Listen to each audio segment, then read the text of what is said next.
I didn't do the countdown. Sorry, guys. My finger slipped. Had hand lotion on. So I hope you're all having a fantastic weekend so far. No comments so far. Look at that. You guys are not chatty today. But since it is, hi, Deborah. I'm doing good. So just a little housekeeping.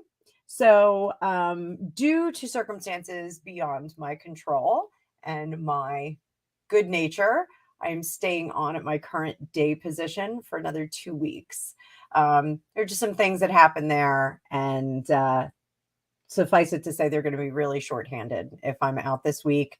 And the individual who's going to be taking over some of my work would be horribly overtaxed. So didn't want to leave like that. I'm trying to do the right thing.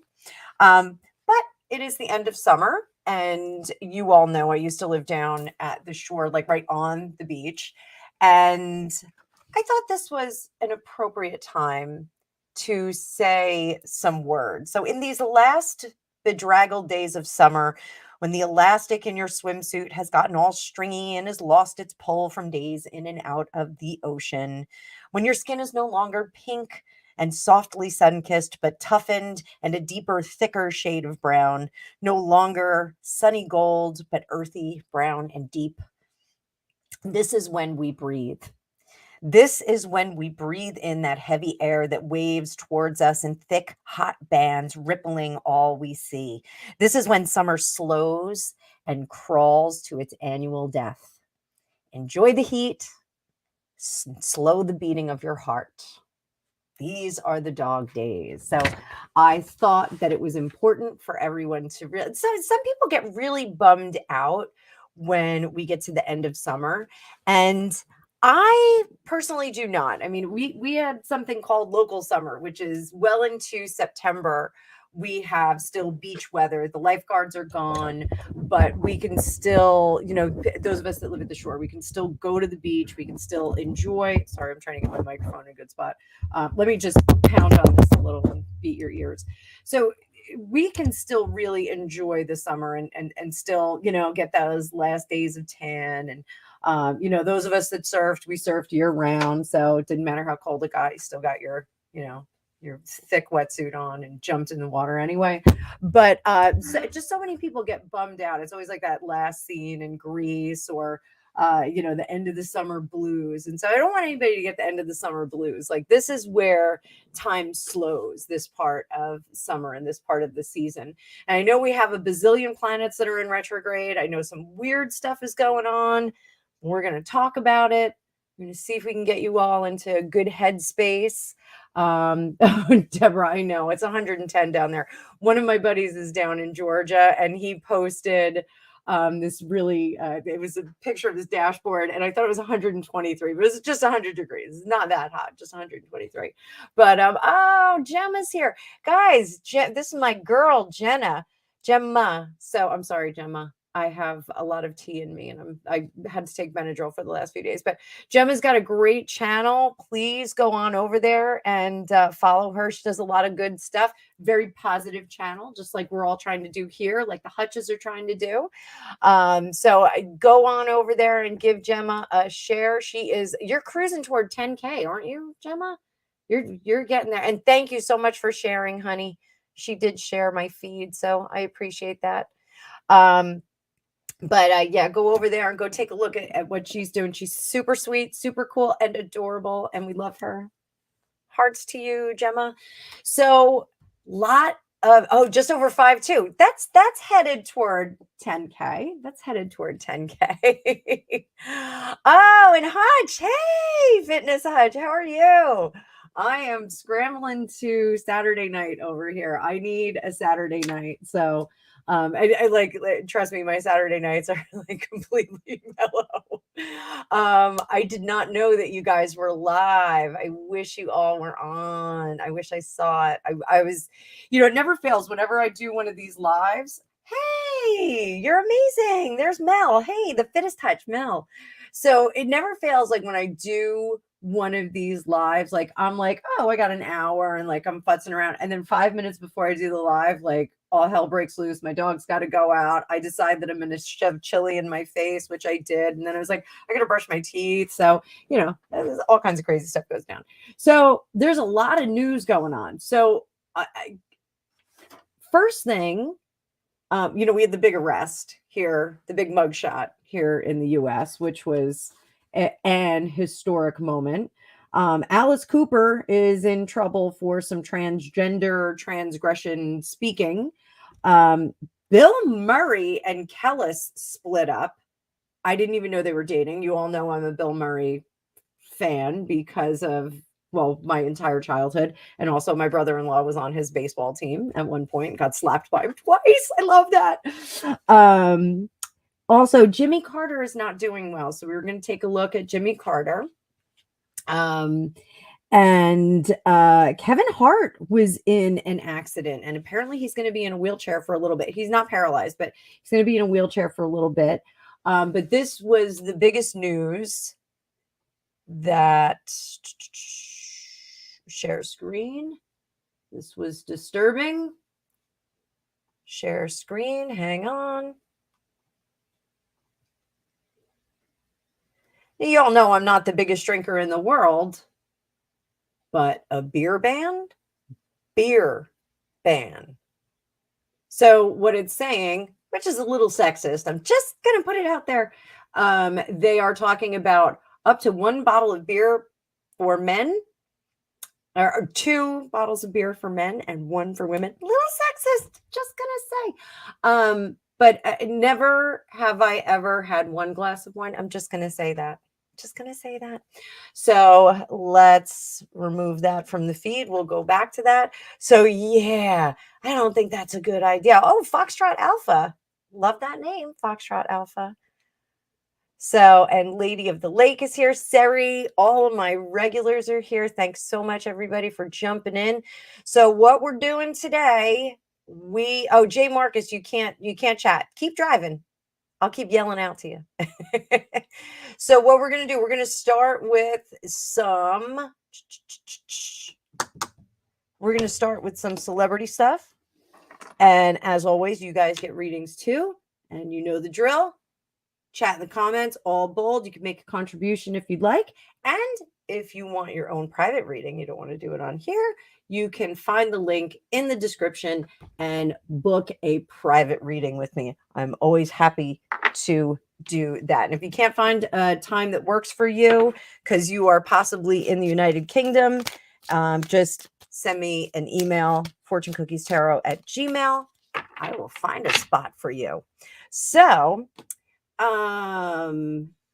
yes, Foxtrot Alpha. I am going to agree with you, but oddly enough, one of the things, I don't have the actual data on this, but it seems like there is a slowdown of those kinds of events, specifically in our town, since the devil's lettuce was legalized here. So, it's there have been some unusual things here. Like I was one of those people who was like, I don't know, what's going to happen if we legalize it. I know a lot of people do drive around smoking like they're smoking cigarettes in the car, which is kind of stupid, but it's substance is substance, but I think we need to get a little bit deeper down that path before we see if it was a remedy to that situation. The fact that Americans just want to go sleep is a little crazy. So you all can comment in the comments if there's celebrity gossip that you want to cover. I wanted to cover the King Charles and Prince Harry alleged sit down. I know Lady C has been saying, hi, Amanda. Lady C's been saying that it is called off. They are not doing it. There was an article that I saw today that there were some conditions that were going along with it, and that the sit down was allegedly happening on 9/17. Let's see what the cards have to say about that. So we're going to jump in on that one first. And I think I have my, this may hurt tarot. So let's do this. And then we do like this. And then we do like this. Yes. Yes, my boys and girls. Let me just make this a little bit bigger for myself. I don't know why my view is all jacked up right now. So I think I'm going to switch over to, we'll use this one, right? We're going to use this one. So let's see. We'll jump right, and I'm going to keep notes on this. Let's see what King Charles has planned for September 17th. See what he has planned for September 17th. Let's see if it's called off, if we're getting derailed, if we're doing something different on that day. Housewife Tarot is calling my name from across my desk. So let's see. Let's see. Let's see what we got.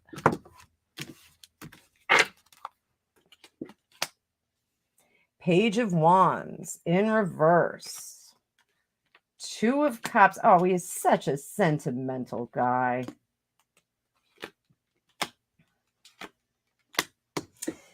Oh, boy. Oh. You know what I'm realizing? My wand is not down here. Hang on just one second. I'm going to mute.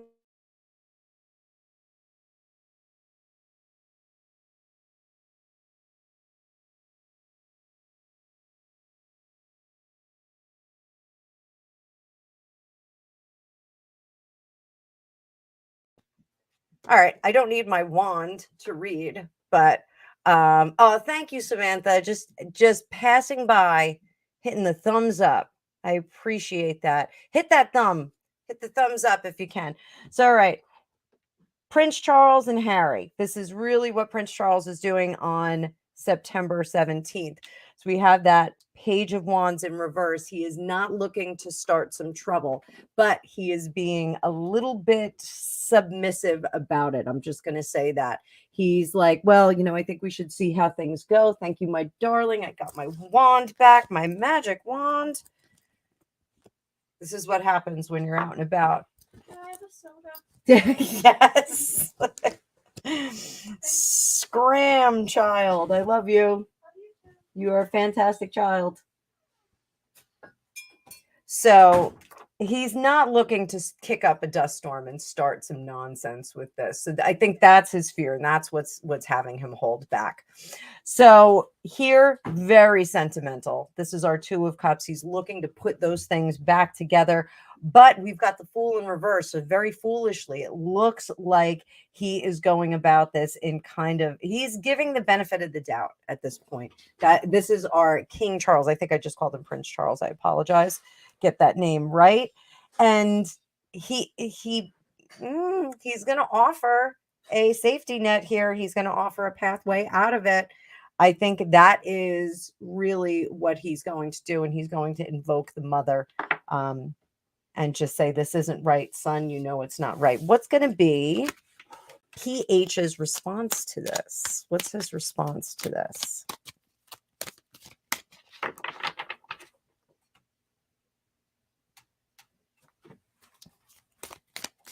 What is his response to this?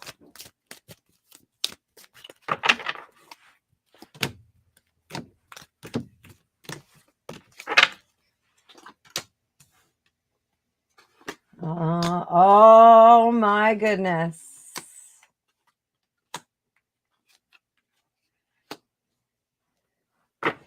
So if we have this meeting, if we have this meeting, it is going to spark all of this nostalgic thinking for Harry. He is going to go, this is kind of where I belong. This is the element that I belong in. This is the world to which I was born and to which I am suited and have been conditioned to. He is going to feel finally protected. They are going to give him the protection that he wants. hate that word now. However, he knows this is going to cause a ruckus in his own home, but there is going to be this preservation of his legacy. His legacy is something that he is concerned about at this point. In the books, he is going down very, very poorly right now. So here it looks like Six of Swords, salvation. Salvation.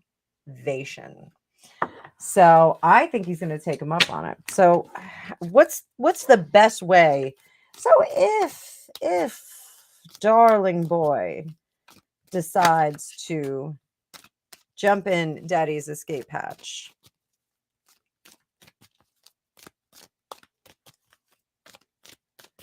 what is the best way to make this work really well? What is the best way to make this work really well? Because remember, we're always looking for the positive here. We want to find the positive way out of any negative situation. Oh, he's got to call it quits. Let me just put a little something, something over that world card because she's a little naked. Restart, reconnect. Oof, that's a tough one. Best way around this. So, definitive ending. I don't think that he's very good at breakups. I think other people are better at breaking up with him. So I don't think that he's going to really handle this very well. I think it's very wishy-washy. There's very gray area in his relationships. I think he's like, well, we'll hang out later. It's always kind of that thing. It's kind of like a bros breakup. So no offense to any of the bros in the room, but he's just like, yeah, maybe we'll see each other later. We'll hang out. Maybe we'll see each other next summer or something like that. It's just kind of that thing. So he's going to have to provide a fresh start, a new start, separate new starts. He's going to have to somehow create a situation where she survives, he survives. Is that going to happen? I don't necessarily know. This Nine of Pentacles is being kept behind the walls. I just don't think that there's the funding there for that. I don't think that he has any funding. Those of you that have been following me since the beginning of all this know that I've always said I think Queen Elizabeth had a plan B for him, and that plan B was to bankrupt him so there was no money left at the end of it all when the marriage did break up. So I do think that perhaps we are at that situation where there's really not much to parcel out to separate parties. I think he is basically going back destitute. So all the negotiation is going to be on the other side. He's got a lot to make up for that book. And here, the Eight of Pentacles, they want him to completely restart and raise his character that he's developed. I can't even call it anything else. Raise, R-A-I-Z-E, raise, like a building, down to the bottom. They need to really just demolish this persona that he's developed. So that is unfortunate. But there it is. Yeah, Sari, thank you, darling. They say that they're bankrupt. I would guess that they are. Let's see. H&M. Are they crashed out? Are they at bet your bottom dollar? What was that? Bet your bottom dollar that tomorrow. There you go. So let's see. How are their finances?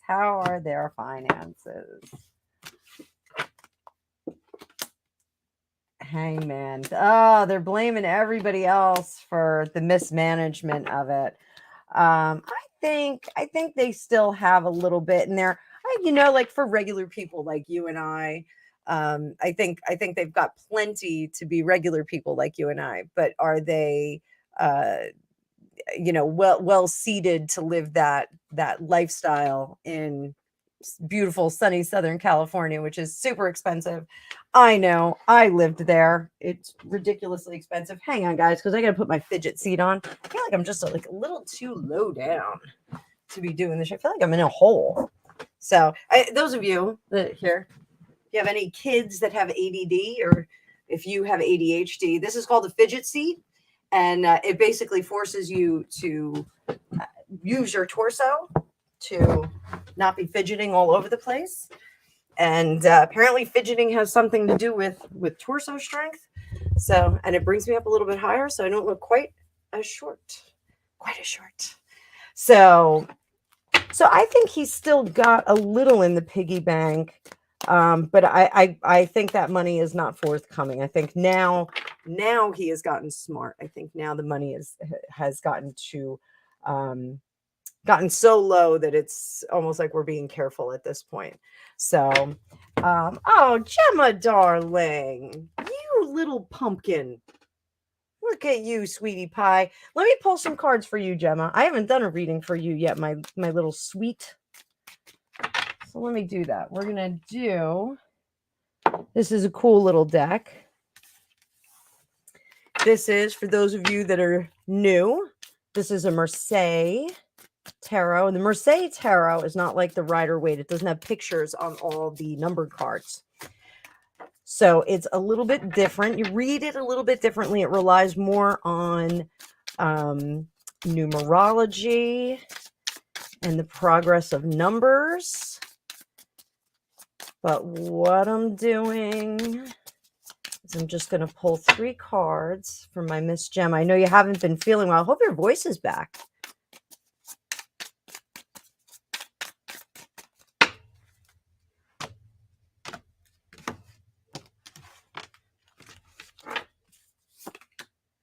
So, Gemma, this is where you can get your inspiration from today. And this is where your focus should be today. And that is your self-care today. So let's come on down and look nice and close. So the Hierophant is all about, this is the Pope card in the traditional deck and also in the Marseille deck. So what the Pope is, this is about the lessons that we learn from the structures that are in place. So it can be school, it can be work, can be the church, can be the temple, wherever you practice, wherever you are getting your information about rules and regulations and standards from. So this says this is where your inspiration comes from. It's coming from the community. So you may be able to see a need in the community or a need in people around you and be, sorry, I got to get that. My boom in the way here. So you may be able to see holes and needs in your community. And that could be your YouTube community, or it could be your actual physical community right outside your door. You will see where people need you. Now, where does your focus need to be? Your focus needs to be on the good and the bad that people go through. So it's so easy to race to people when they need help. And, if someone falls down and they hurt their knee, like, you can run to them and you know what to do. And it's so easy to be there and celebrate with people when they're in periods of celebration too. But sometimes this shift between those 2 points can get a little awkward, especially if we have rapidly changing things with the increase of social media and electronics. We do see that people will race from ticket item to ticket item. So our days have gotten much, much more intense. And that's why mindfulness is something that so many gurus and self-help people are talking about. Being mindful, not racing, not being that machine and going from point to point. But for you, this is your focus is about watching your community and seeing where people are struggling with this transition from good to bad. It's almost like that, when you clutch and you shift, it's like you're in the clutch position. So, finding those spots, and this is a great time for teaching and molding and preparing people for either the good or the bad, whatever cycle they're going into. So this is a really cool cool message for you. Now, where does your self-care need to be? Today is a thinking day for you, Gemma. Today is a day where you get ideas and where the inspiration comes from. So you're going to observe, you're going to feel and see that need, again, with a little bit of direction from me. And today you're going to be thinking about brainstorming, if you will, through solutions for that. And that's really an amazing thing. Now, keep in mind, we've got a million planets that are in retrograde right now. So it's a weird time to be doing anything. Full moon is happening when? Let me see where that full moon is. Moon calendar. I have one on my phone. I'm trying not to use my phone on the channel because here we go. Time and date. So we are waxing gibbous right now. We are coming up on the full moon on the 30th, coming up this week. So with the full moon is all about closing. We're ending things at the full moon.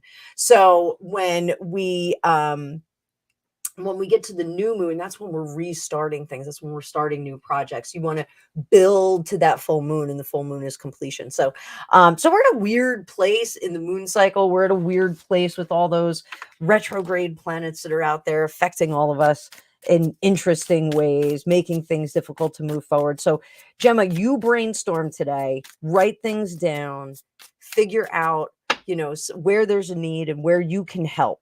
Because that's one of the things, Gemma, you are one of the people that has been gifted with helping. And that's something that was very apparent to me watching your channel, is that you are there to, I don't want to say be the tour guide, because that makes it kind of weird. But you're there to kind of guide people through the process. It's almost like you're a midwife. I think that's a better way of looking at it, not being a tour guide, but being a midwife. And you're helping people birth into a new being, a new type of person, and kind of guiding them through the birth pains to get there. So I hope you enjoyed that. I hope it was something that resonated with you and it helps you. I got Rosie on the board, and I got Rosie's question right here. So what do the cards say about upcoming meeting with manufacturer for your business? We're going to pull out Alan Cannon Reed for this one. You guys know I love this deck, and I hate using it because it's an expensive deck. If any of you want to get it, you can find it on eBay. This is the 1989 version, and it is borderless. So that is, you can get a bordered one for a little bit cheaper. One day I will rebuy this deck with the box and the instructions, because when I was younger, I threw the box and the instructions out like a big dummy because I didn't think that I should hang on to them. So same with my Crowley deck. I chucked everything out, and apparently that one is worth a little bit of money too. Yeah, I think this one I got in 1989. I think the Crowley I got in 1990. So, not as valuable as some of the older ones. So Rosie, let's see what we got. Upcoming meeting with the manufacturer.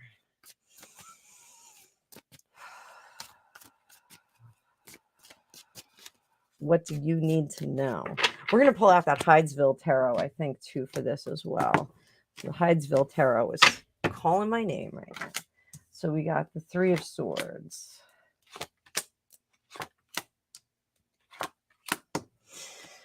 Hold that thought. So this is the deck that my darling Alicia Wicker, my good buddy, sent me for my birthday. And it is just the Major Arcana. It's super deluxe, super cool. Comes in that little cool paper bag.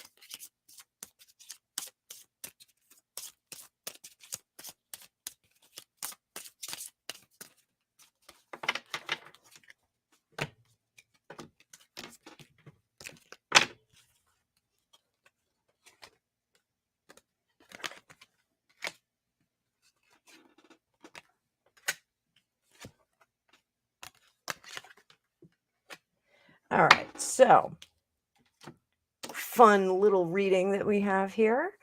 So we've got in the Alan Cannon Reed deck, we've got the Three of Swords, which is moving on past the, I think we're gonna have a lot of birthing themes here. So this is after the birthing pains are subsiding and we're kind of moving on down the road. Things are happening. The baby's about to slide out. Everything's looking good.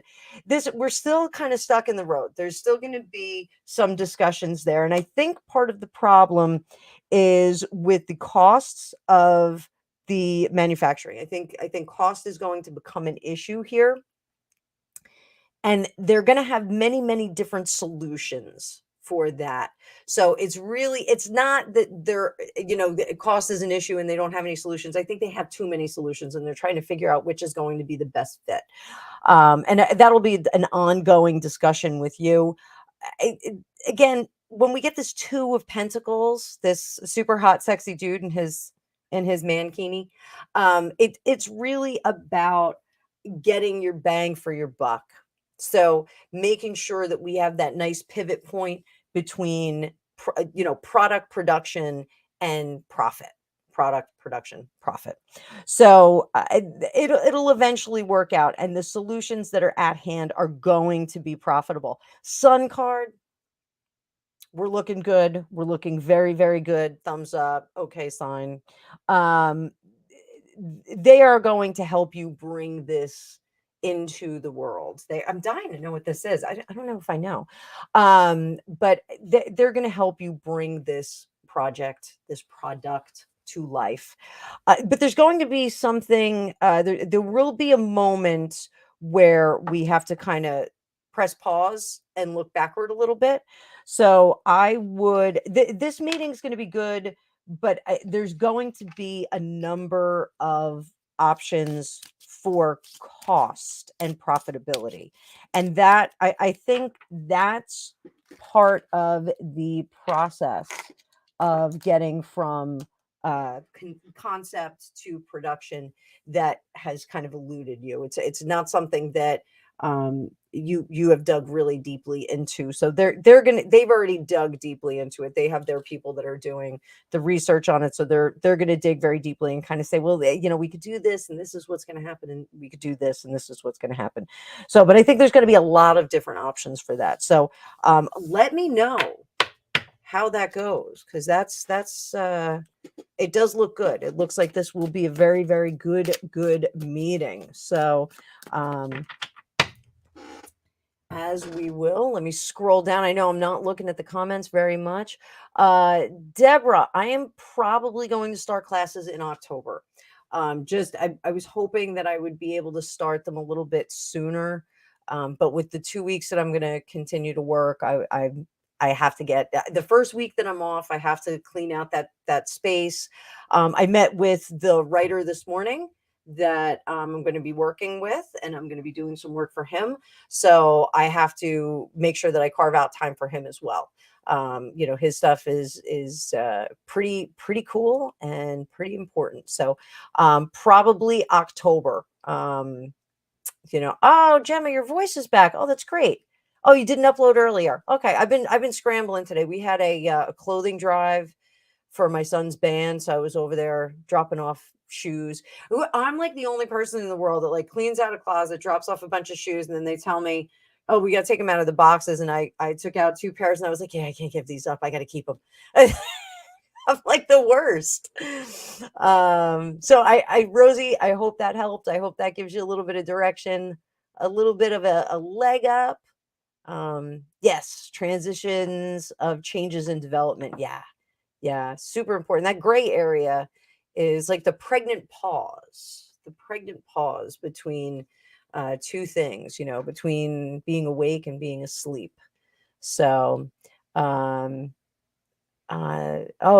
oh yeah, do not go out there and run and pick up people. Call for help. Not you, Sari. I mean, I just don't want you to get hurt.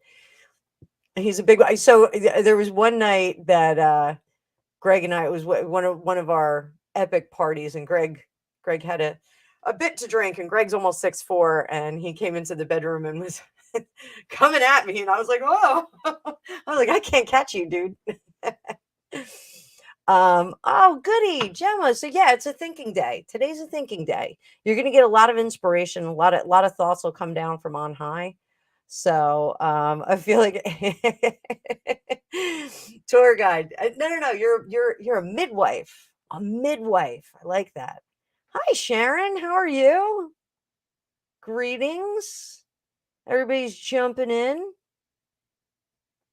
Oh, you need to redo your closet. Oh, yeah. I was Yeah, I try and do that like when we go from summer to fall and then from winter to late spring. I try and do it. I'm usually a disaster. So my daughter gets a lot of clothes because I've outgrown a lot of my clothes this way, not this way. So I'm gonna go there. Let's go heavy. Let's go heavy. So we all know 45 had his picture taken this week. 45 had his picture taken. I'm gonna pull out the Crowley deck. Mr. Crowley. Bum bum bum. All right. So how is 45 feeling about having his picture taken?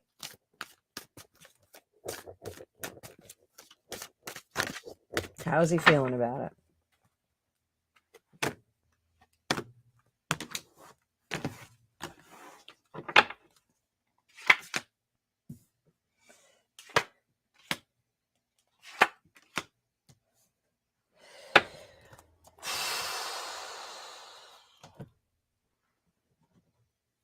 Un momento.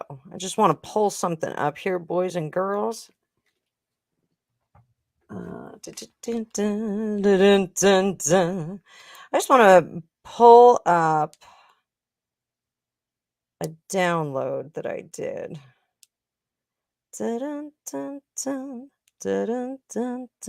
You know, why is it that whenever, oh, for Pete's sake. Oh, of course, it's making me sign into stuff. Here we go. Whenever.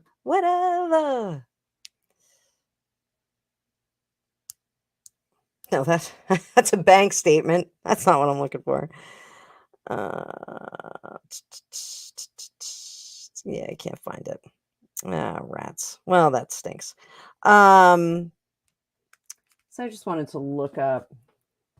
I'm going to do it on the screen. I'm losing viewers by the minute. Talk amongst yourselves.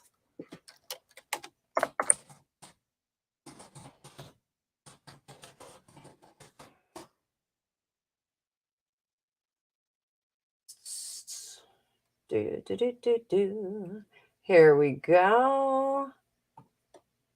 Numerology. I'm just gonna. I got a great book on numerology just recently, and I have yet to dig deep. You guys know I'm reading like 10 books at the same time. So the number 9, completion, but it's not over yet.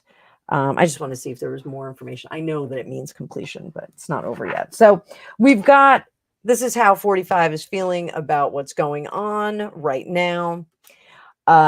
Wheel of Fortune, he is rolling with the changes, not to quote REO Speedwagon. Love that song, by the way. One of my favorite songs ever.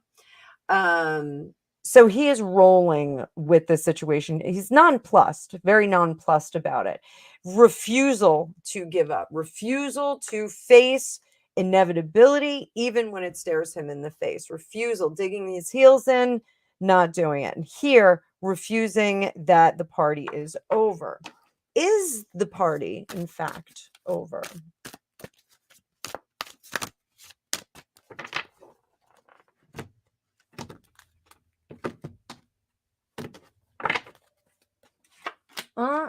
The trois. So, is the party over? We have our 3 of discs. Again, remember, this is the Crowley Thoth Tarot, so we are looking at discs and not pentacles. The discs are in reverse. The cooperation is in reverse. The people that will come to aid and support and assist are in reverse. And we have new beginnings and then our swiftness here with our number 8. The number 8 is a little bit trickier. So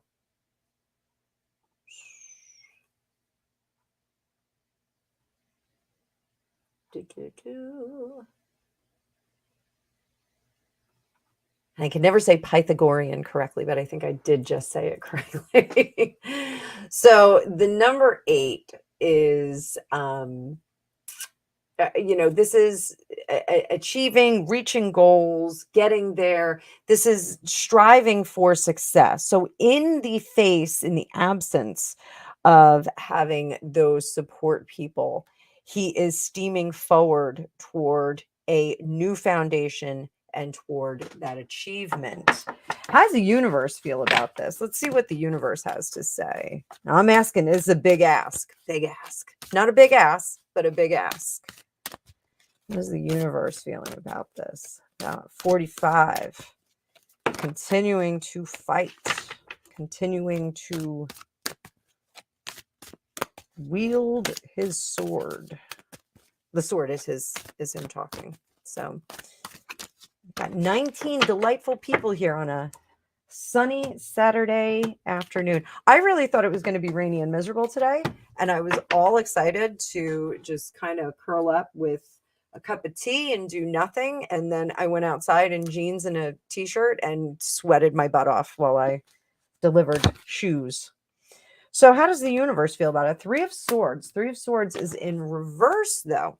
So if the 3s are coming together and the swords are intellect and power and critical thinking, those kinds of things, using what we know to move forward.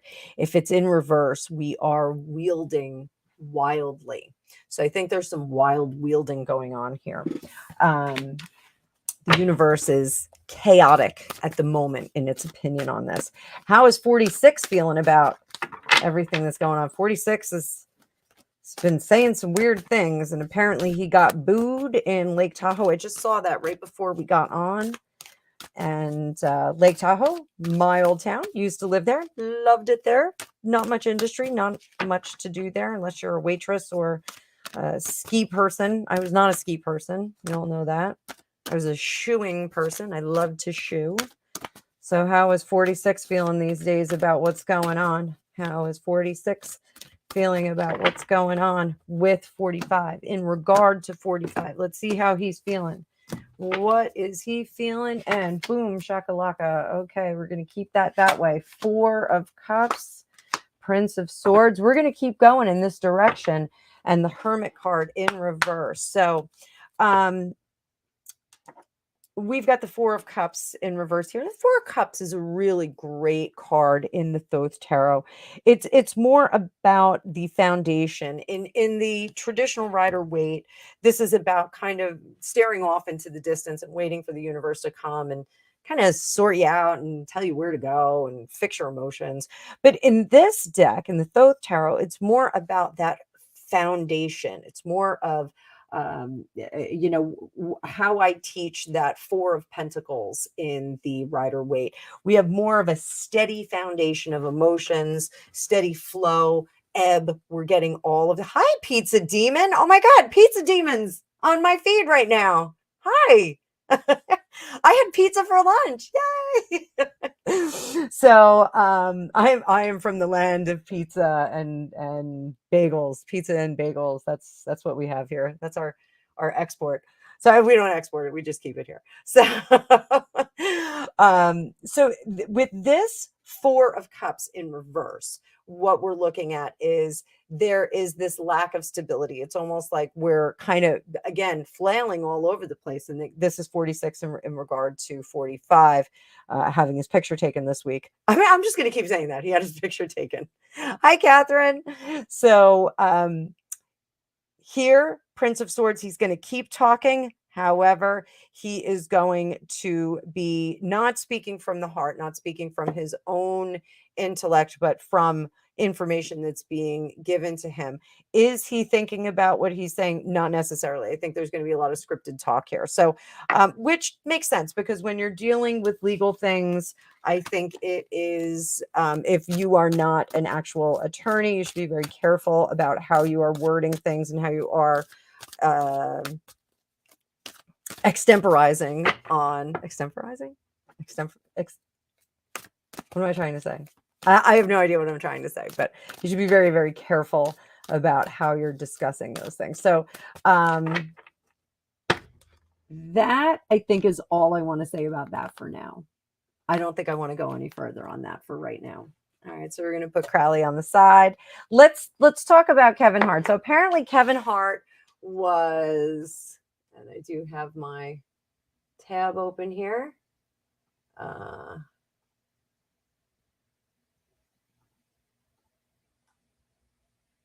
So where is he? Where is Kevin Hart? There he is. All right, so we're going to add to stream.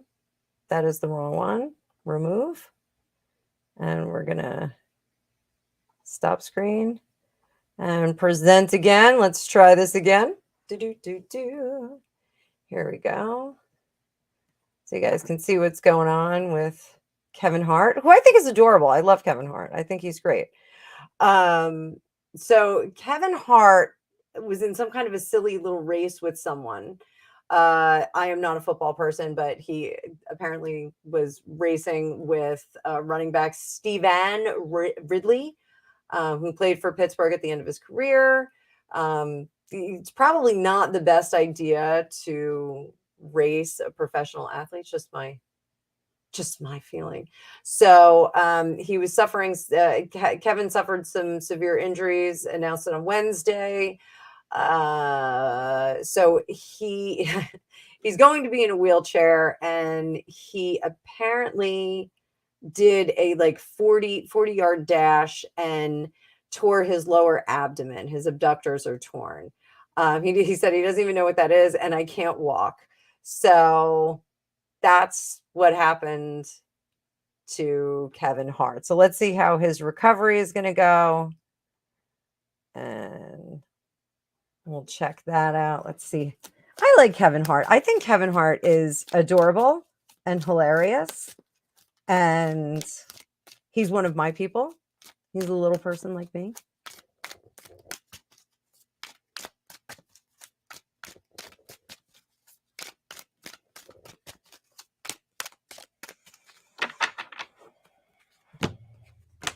You know, those of you that are of an age like me, you know, it gets rough trying to recover when you're of an age.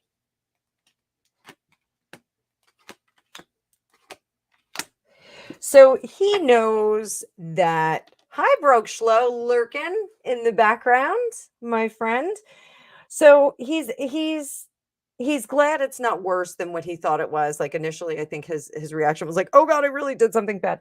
But he knows that he really does need to participate in a rehabilitation. He's got to actually go someplace. I'm not saying he needs to like go to like a physical rehab and like live there, but it looks like it's kind of it's going to be his full-time job is the recovery. So rest for now is going to be the best bet. You know, be glad that it's nothing worse. And then the recovery part is going to have to be done.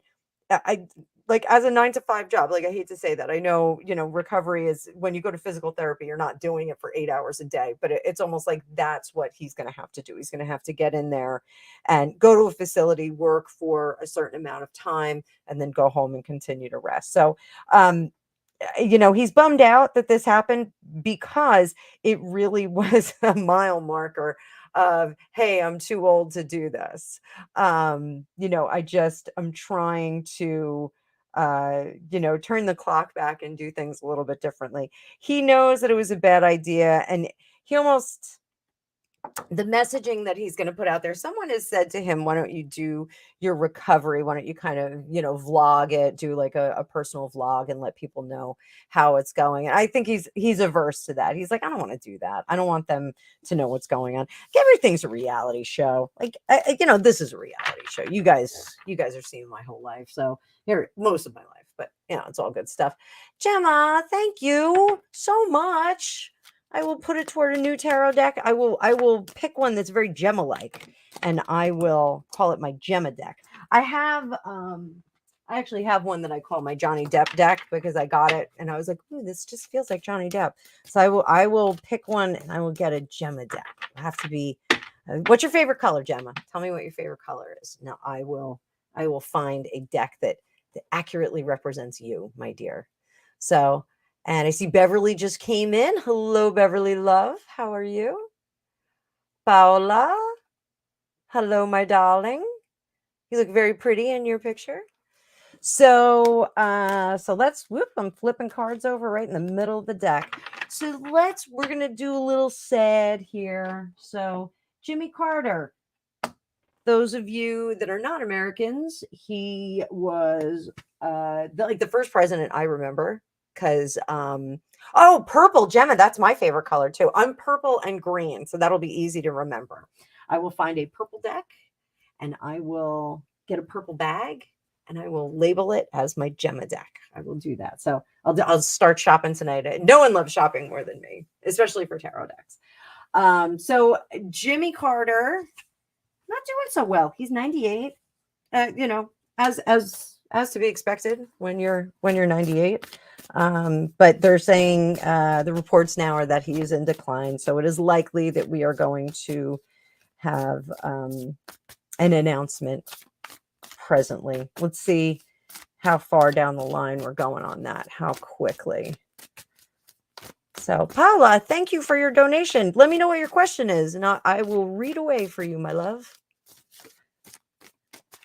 So look at Jimmy Carter first. Yes, Paula, please do. Put it in bold, put all caps, yell at me so that I see it. So Jimmy Carter, this is not going to happen as fast as we think. He's fighting it all the way. So that's interesting. 8 of Swords in reverse. We're going to have a little bit of a slowdown here. And there's still a lot of life in him. He still has some things that he wants to say.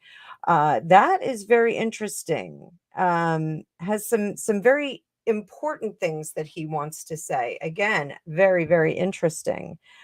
The 7 of Swords in this deck. This is a Thoth Tarot deck as well. So the 7 of Swords is not like the sneaky snacker from my good friend Alicia Wicker, who calls the 7 of Swords sneaky snacker. This one is a bit more of the information that we have can sometimes weigh heavily on us. You see our stag, our forest heart, has all of these beautiful antlers on him because he has been living so long and he is experienced so much, but that weight can sometimes hang on us, and we can sometimes be burdened by the experiences that we have, and it can sometimes cause chaos. So there is something here in President Carter's mind that is weighing very heavily on him, and he wants to pass that information on to people that will do something with it. So whether this is do good or do bad, it's going to be very interesting. I'm curious who the last few phone calls are going to be to, or who the last few messages are going to go to. This is very, very curious, and it feels very, very this isn't messages to family. This is messages for posterity. This is messages of information. I do believe he was one of like the first president that was like, oh yeah, there's a UFOs. So I wonder what that's all about. That is very interesting. Very, very interesting. So I do wish him an easy transition. The transition to the other side is sometimes not an easy path. Sometimes we take our time getting there. So I do wish him an easy transition. It's hard,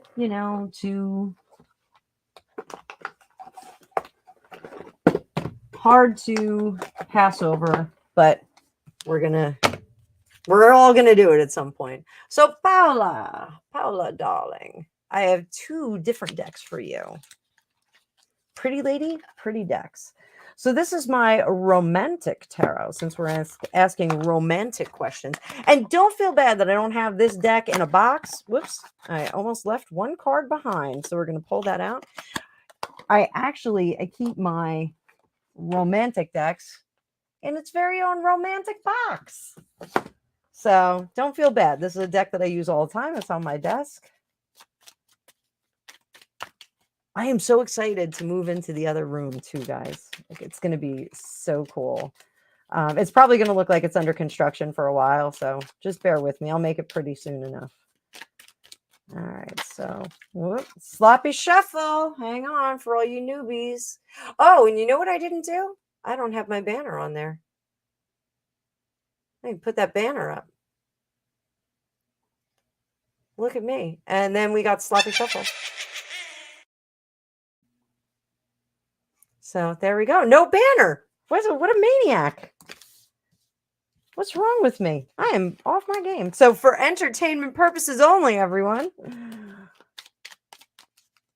All right, so we got Paola in September. Sweet, sweet September. See what's going on with love life in sweet, sweet September.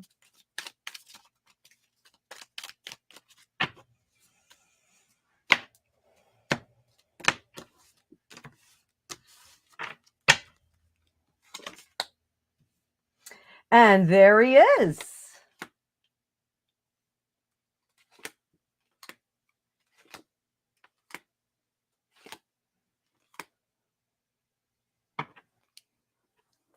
All right. Lots to look at here. I also have little Lenormand on here too.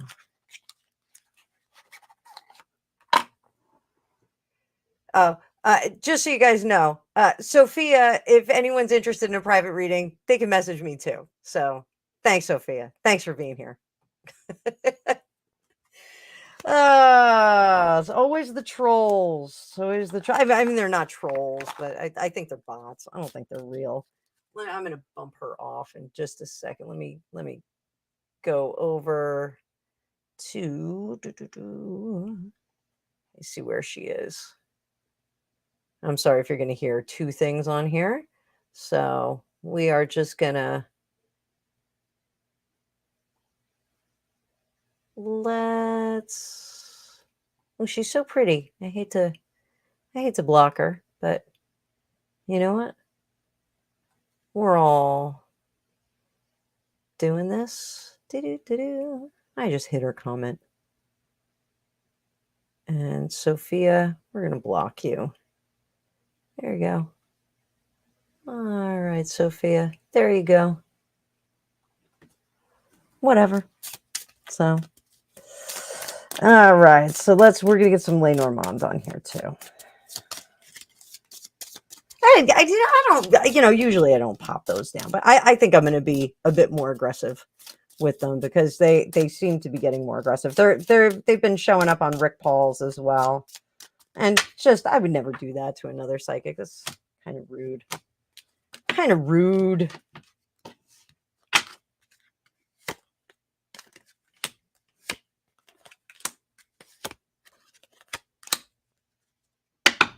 All right.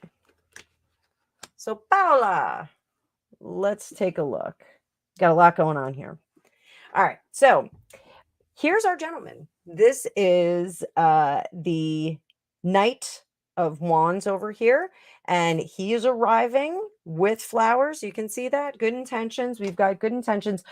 But I don't think that you're initially going to like him. I think initially you're going to almost discount him and just be like, whatever. Yeah. So one of the things, like when I had split up with my ex, I was very immune to the attentions and affections of young men around me, or men, not young men, but men around me. And there was a guy who was flirting with me, and one of my girlfriends like pretty much had to take me by the shoulders and shake me and go, "He's flirting with you." And I was like, "Really?" Like I didn't even notice. So and I did the same thing with my husband. Now I was flirting with him and he didn't notice. So I had to get a bit more abrupt about my affections. So it's almost like here he is, he's showing up, he's on the scene, and you're just like, nah, like that's not really, like, no, he's not asking me out. Like he's not, flirting with me. So I want you to pay attention to that because it's almost like you're going to be too busy in the moment to realize that he's making some advances toward you. So be a little sharper about your attention and don't let the minutia, the chaos and the noise of life get in the way of that, because that's almost what's going to be happening. Like the way I'm seeing it intuitively, it's like you guys are standing on a factory floor and there's so much noise and you can't even hear the words that are coming out of his mouth. He's like, I like you. And you're like, what? The machine needs oil. Like you guys almost like can't communicate because of all the conflict, or I don't want to say conflict, chaos that's going on around you. So I want you to pay careful attention to anyone who's trying to get your attention, because this could be this guy. I don't know. Do you work in a factory? Like, so, I want you to pay attention to that. All things considered, he is not the man of your dreams that you've crafted or woman. I'm sorry, I'm making an assumption here. The man or woman of your dreams. I said man because he did come up as a knight, and typically they are males. But this isn't someone that you've crafted out of nowhere. Like, we all have that fantasy person that we could be with, tall, dark, and handsome, and half Japanese in my world. So we all know that's Gregopedia. So, he's not going to be typical on the surface. He or she is not going to be typical on the surface. This is someone that you're going to have to scrape away the layers. And all of a sudden you're going to go, wow, look at that. This is like a really cool person that I can get down with.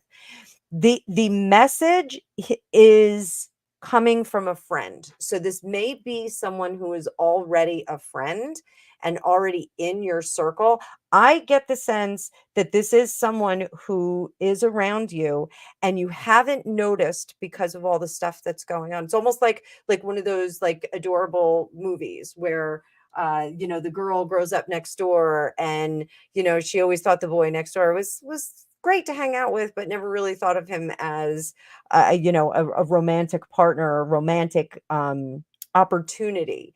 And then they like go away to college and come back and they meet over the fence and like somebody has an apple and like they're eating an apple together, or like there's lemonade or something happened, or someone's dog runs away. There's some kind of connection here already. And I am getting the child card here. So I don't know if this is roots that you have that are similar in terms of when you were growing up, in terms of fun that you've had together, or if it's some kind of connection. There is this friendly connection, which I really think are the best kind of setups. Like, I really love, my father's Jewish, and I really love the matchmaker idea. I think that, oh, that's okay. Amanda, I'm going to be on tomorrow morning for brunch. I'll be on at 10 a.m. tomorrow. So if you want to come to brunch, we'll have bruncho tomorrow morning. So, there's definitely this connection that's going on. And, there's a lot of fun to be had in this. I think it's a really cool opportunity that's coming up. So for your game plan for September is to, and I was just talking about being present. All of the therapies and gurus are all talking about being present. Meditation is about being present. I'm not very good about being present because I am the captain of the ship that runs over here, the Von Scuttlebutt house. Like, I am the captain and the navigator, and I'm kind of running from station to station on most days, and it's hard to be present. This is a lesson in being present for you, to find this other person, this very like-minded person with whom you will have a very good time. You need, and this is a deep connection. It'll be a deep connection with this person.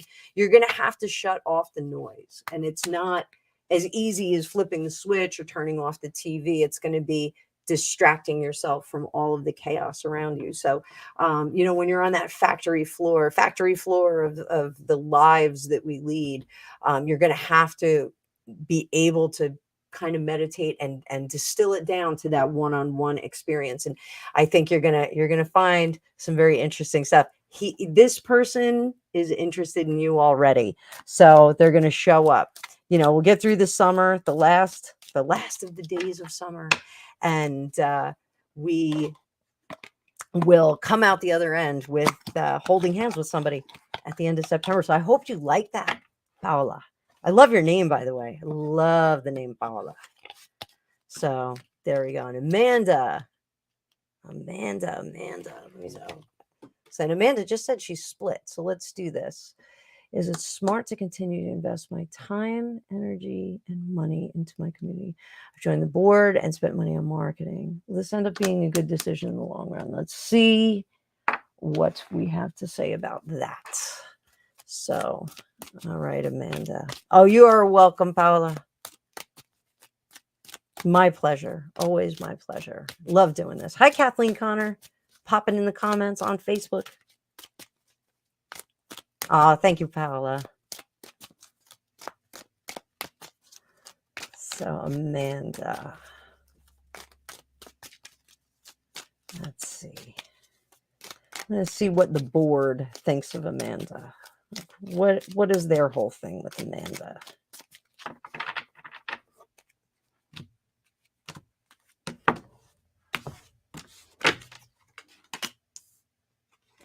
Oh, wow. So one of the things, Amanda, I think Amanda may have popped off and she may have to watch this on the oh, Amanda, you're still here. Good.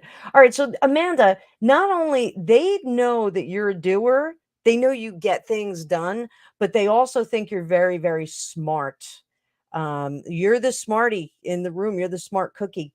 And that you are a great acquisition for them, because part of the problem is that they can't get things done the way you can because you do it as an individual.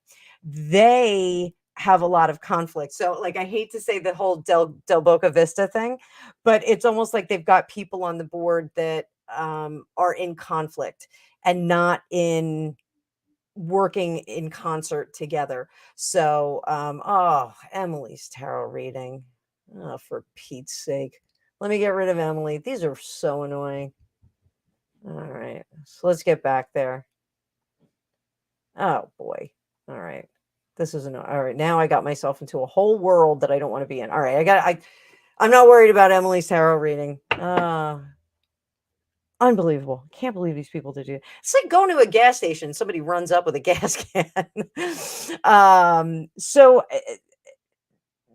they are not working well together.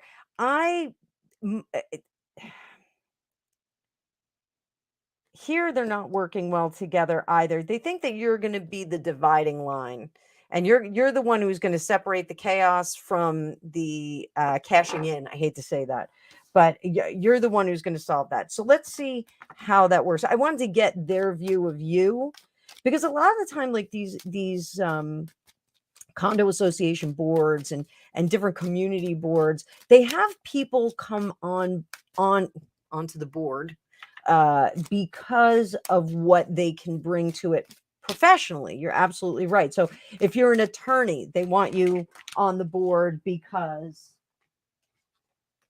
they can get free legal advice. If you're a real estate agent, they can get free real estate advice and tap into the resources that a real estate agent would have.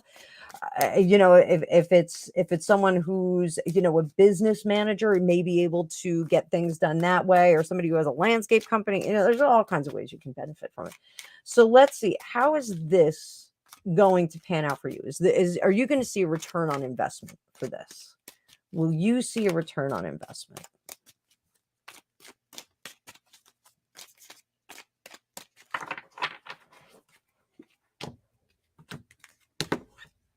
And I mean return on investment in time.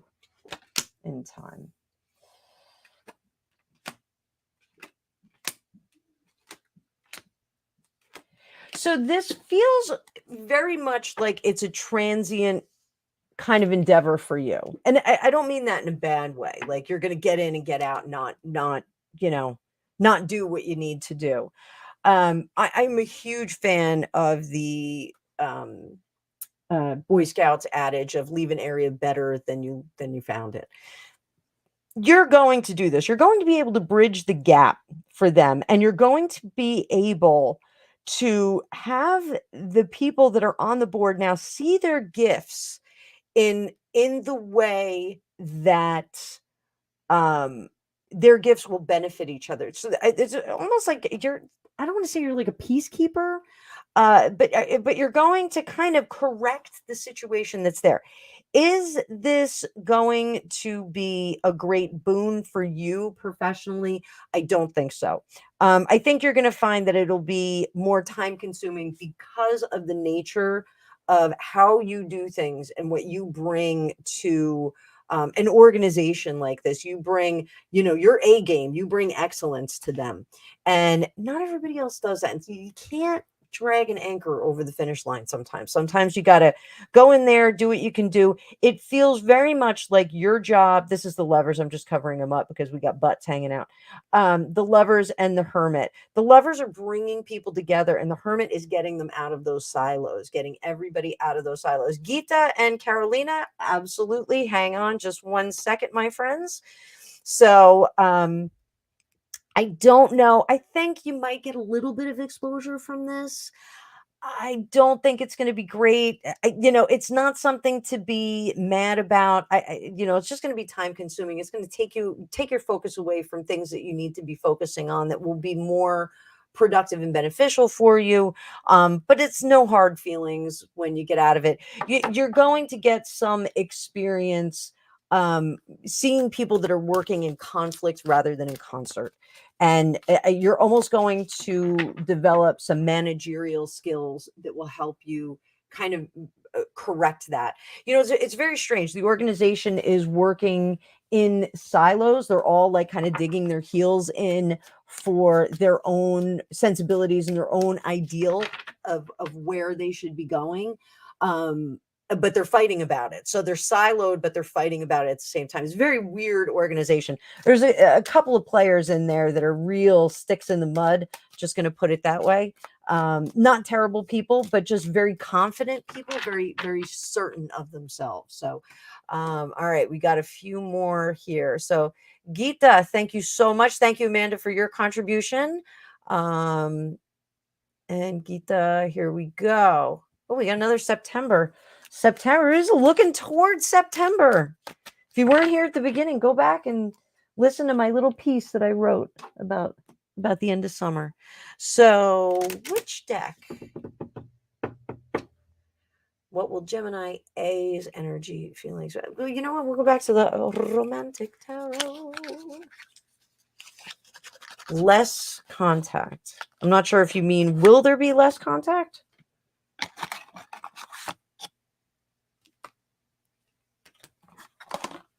Romantica tarot. Let's see. Whoop.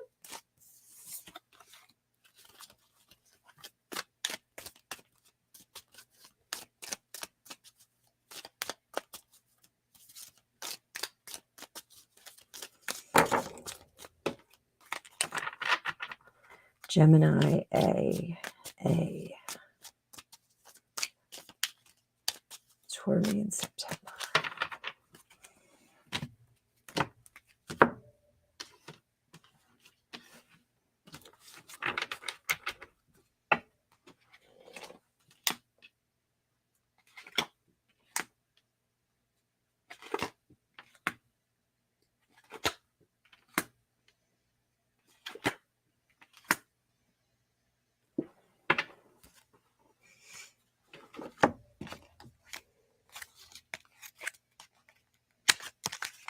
Got all these love readings. I'm pulling out all my love cards. The love cards.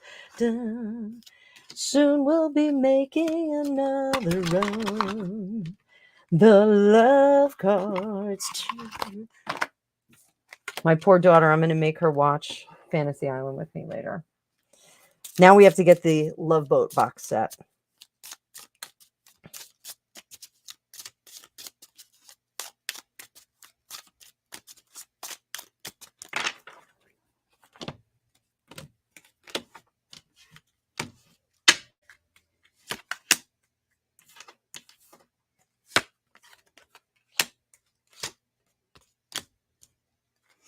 Okay, Gita. All right, so I'm just trying to get everything lined up so I'm not throwing cards on the floor. We have 5 of Cups.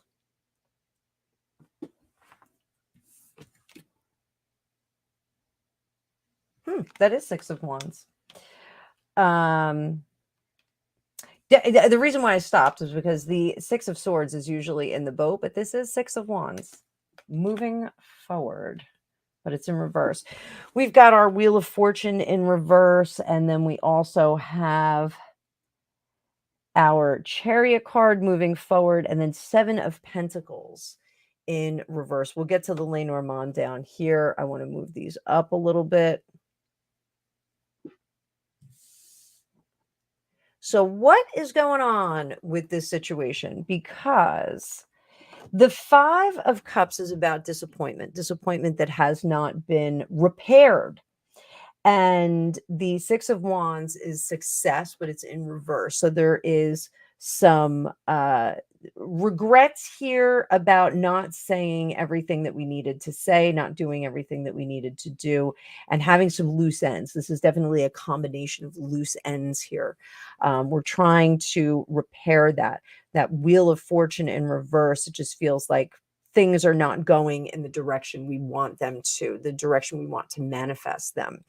So I'm not sure if you want A to come back. I'm confused by the less contact thing. This feels very much like things needed to be said, or we wanted a different turnout and it went in a different direction. The Chariot card here, we're choosing between what serves us well and what feels correct, what is good for us versus what we want to happen, which are sometimes very different things. And the Seven of Pentacles is about looking backward and looking at how we did things correctly, what worked well, what didn't work well.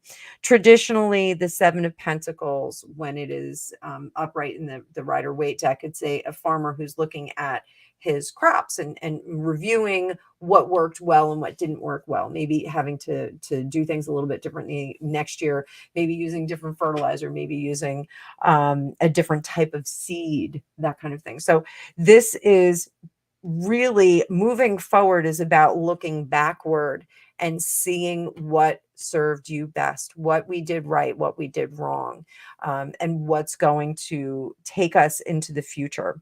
Don't let the past hold you back from the future is really a message here. In Lenormand, we have the Crossroads, the Tower, and the Gentleman. Crossroads are us making decisions, deciding which way we're going to go, deciding which way is going to serve us best. And sometimes we need to view those things from a higher perspective. And it looks like we have to look at the Gentleman for this situation. We have to look at the masculine person in this situation. We have to get way up high. This is like a hawk's eye view, and look at the whole landscape. Look at everything that is the situation. So don't just look at the pretty face. Don't just look at the, the nice bank account. Don't just look at the nice car. You have to look at the whole perspective. I'm not suggesting that you're a materialistic person, but sometimes, the physical gets in the way of looking at what's internal. So this really tells me that there's a lot of processing and information that you need to kind of move and manipulate and think about. And it really is, is it a void that you're missing, or is it the substance that you're missing? So, and those are different things. Sometimes, when we're away from people, we miss the closeness. We miss that relationship that's there. We miss the phone call at night or the text message. Hey, I hope you have a great day. We miss those things, and sometimes we forget in that absence the more difficult things that we have to deal with that individual. So I hope that helped. It was a little bit heavy. Yeah, I'm gonna say that was a little bit heavy, but I do hope that it helps. Carolina, I'm gonna switch it up to you, and we're gonna use our Star Tarot.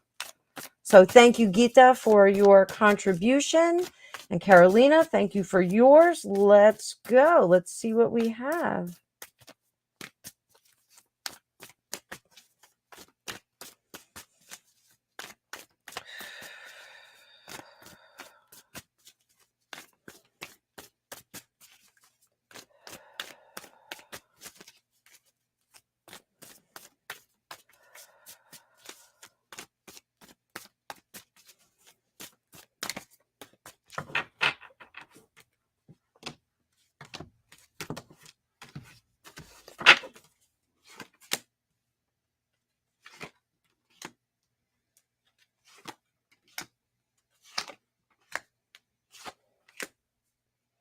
Ooh, Carolina, you are in a little cocoon right now. So this is neat. Let me see if I can get my mic a little bit closer. Trust me, when I get into the new office, this mic is going to have a permanent place. I'm not going to have to move it all over the place. It's super annoying. So when I'm working my other job, I have to move the mic up and out of the way, and it's like then I can never get it back in the same spot. It's like when you dig a grave, you can never get all the dirt back in. And when I spit on my mic, I'm so sorry. It's so professional.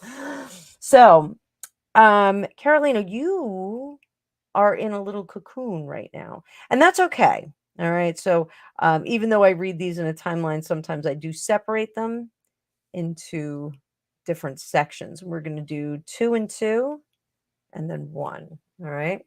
So 3 of Cups in reverse and the Wheel of Fortune. There's a joyousness that is missing from your general disposition right now. And I don't want to say I'm not saying you're depressed, but there is just like this, is this all there is? Like, it's just not super fun. Everybody's kind of got their own thing to do, and you're kind of feeling a little outside, feeling not in that Wheel of Fortune. So, I always like to describe this kind of disposition as like being at a concert and being in the mosh pit. I don't know if you're, inclined to do something like this, but when you go to a big concert like that, when you go to a concert that would have a mosh pit, when you are standing in the back of the room, you still get this massive influx of energy, and you smell the herd and you smell all the human funk that's going on. But it's very different when you get closer to that mosh pit. You get swept up into it, and you're flowing with the crowd. You're not feeling like you're flowing with the crowd. You're way back in the back of the concert hall, if not actually outside in the hallway, and separate from it. There's almost this shield that you have from jumping into that maelstrom and jumping into the chaos that is going on and the drama that is going on. Now, is that done on purpose? Possibly, because home is a safe place where you can conjure. So we have our 4 of Wands here and the Magician card here. And really, home is where you want to create your spell, and you want to now, I am very much one of these people. I craft the vibe in my house very carefully. I like it to be very welcoming. I like people to come here. I hate going out. I'd rather have people come here. I'd rather entertain here. And some people could call me a control freak for that. It's not that I want to eat my own food. Like, I'll eat food at somebody else's house. Like, I don't have a problem. I'll eat anybody's food. But I have very carefully curated the vibe and the feeling in my house, and I like that, and I like to share that with other people. So this is something that you do as well. I am going to challenge you with this. You can send that out. You can send out that kind of energy, that kind of experience. You can bring that with you. I don't necessarily say, pack this in a suitcase and bring it with you, or pack it in a cold pack and bring it as like you would a pie or some cupcakes. What I say is spread that out, blast it out to everyone, to whatever location you're going to. When I do my purification meditation, where I have white light come down, I breathe it in, it comes down from the universe, then I breathe it out. I make a big bubble around my house. I make a big bubble around my neighbor's house. I'm just like flailing around here in all my jerseyness, hitting my cameras, hitting my microphone, spitting all over the place. So, I challenge you to push that energy out of yourself and push it into those places that you want to go. Bring that light to those places. And I think you will find that that will kind of get you out and about more so. Now, I still feel like there's this protective barrier from you and others. And I just want to see how we open that up. And I'm throwing a card on the ground. And of course, it is the Judgment card.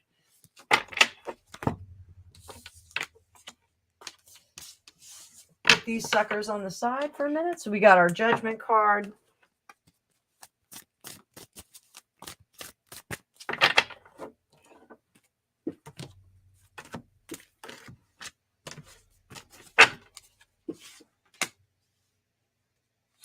So choosing when and where you want to go out, when and where those situations that are going to be the most beneficial, and when and where you have opportunities to bring that kind of warmth and love into different situations.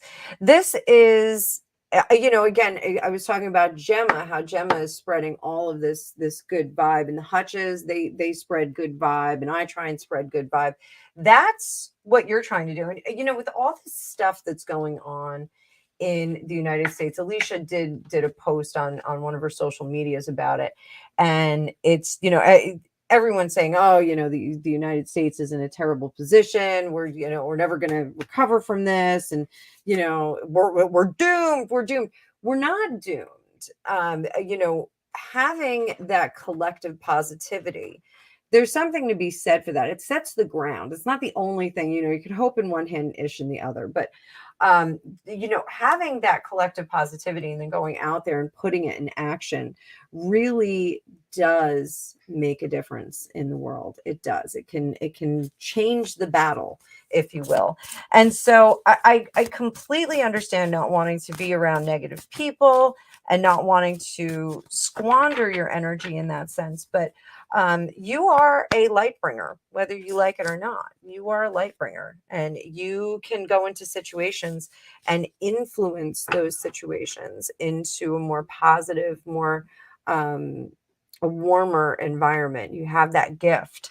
So that's something that I challenge you to do. Send forth that good energy before you get there, and then go there and kind of implement. And some people, like, if you're like, oh, see the good, some people just don't want to see that. So you're going to meet with conflicts with that the Five of Swords. You're going to meet people that are going to be like, oh, whatever, all that crazy mumbo jumbo, like smoke another, and those are the people that just aren't at that point where they can really move forward and accept that and say, hey, energy is a thing, and we're all moving toward a really great goal of enlightenment and spirituality and working together.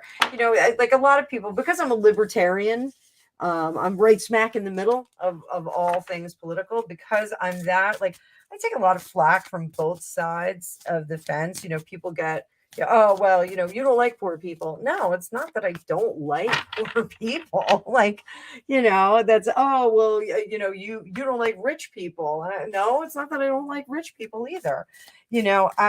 I think that there is a place for everyone. It was one of the reasons why I wanted to talk about Alice Cooper and his transgender transgression, because he made a pretty loud statement. And I think, it was something that he said, he has to take ownership over that. But I think everyone, should just be a bit more, have a conversation with him more so than just vilify him right off the bat. It's just my opinion, but we'll get there. We'll get there. I hope that helped, Carolina. So you are a light bringer. I want you to know that. So, all right, serendipity, darling. Which deck do we pick for you, my love? I think we're going to stay with the Star Tarot. Let me just reset this deck with my selenite. Selenite hits the dirt.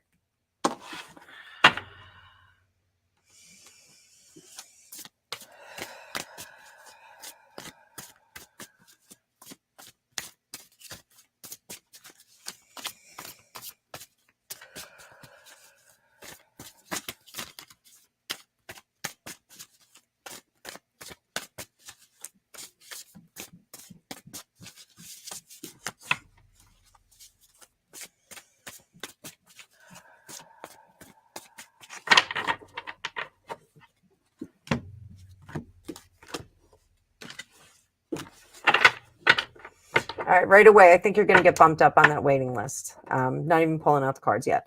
I think they're going to be able to move you up. There's a number 5. I keep seeing the number 5, number 5, number 5. I don't know where you are on the waiting list right now, but I think we're going to get bumped up on that. I think you're going to wind up in a book. I think your case is one that is going to be a case study.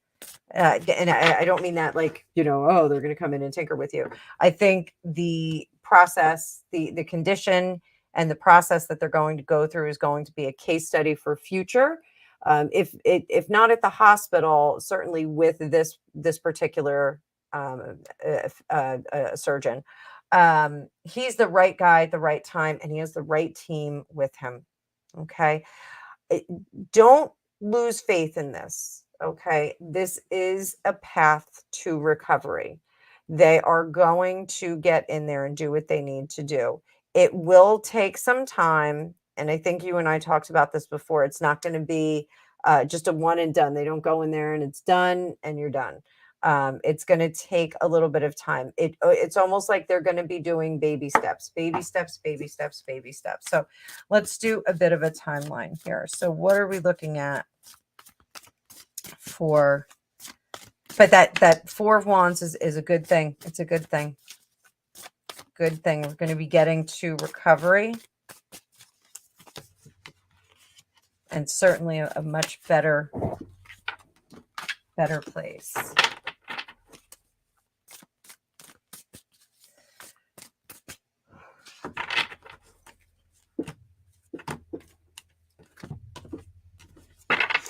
There's something that's telling me rest as much as you can now. And I'm confident that you are, but there's something that's saying rest. And I can see you sitting in a chair, and it's not straight up and down, and it's not laying down, but it's like an angle. It's not a 45-degree angle. It's a bit more than a 45-degree angle, but it's not while watching TV. Like, you have to lay back and kind of let your eyes drift to the ceiling. And this is your rest position. This is the position that's going to take the most pressure off. Again, I'm not a doctor, and I'm trying to do the angle here. I'm not a doctor, but this is the position that it feels all of the pressure is going to come off. So how are we going to be for the remainder of this month? The remainder of this month, we're still working on sorry, love. We're still working on the logistics of it. We're still getting things in place. We do have that high priestess. So do your meditations, your Joe Dispenza. He's got great meditations for healing physically. I know that you're a healer, darling, but sometimes you can't turn that energy inward. We're all sending you healing light. If those of you that are on here are new, Sari's got a really, really serious condition in her neck, and we need to focus some energy on her so that we can get her that healing light. So if you can send her over some golden or yellow light, send it over, get her right in the neck, and see if we can get her up to speed. So that's for the rest of this month. We're still going to be doing some things. I'm still getting the number 5. So I think you're going to get bumped up to that 5th position if you're not already in it now, and they're going to try and move you up on it. So then we go into September. Things are going to come together. You're going to get great news in September. Are we going to have that surgery in September? It looks like we're going to be headed toward that in September. So I don't know what kind of timeline they've given you. So it looks like that'll be our relief squad that comes in. So October, the 2 of Swords, this looks like recovery time. Okay. 2 of Swords, we've already gotten through the surgery, and the 10 of Cups, you're not going to be feeling great. I know you have your husband that you care for.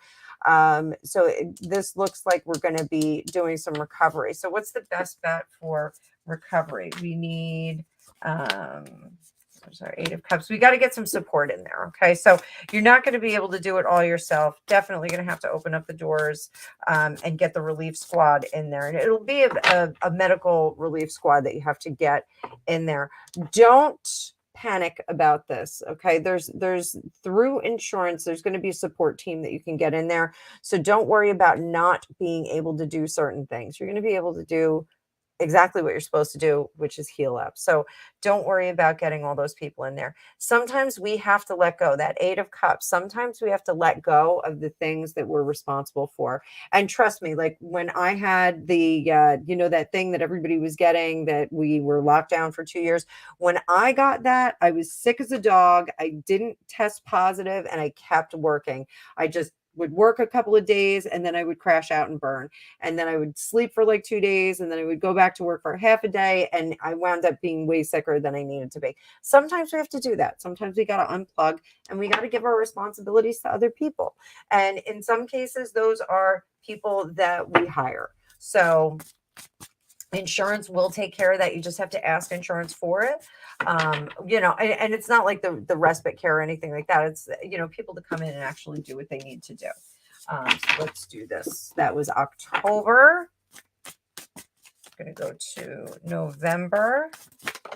And we got 5 of Pentacles. We're getting better.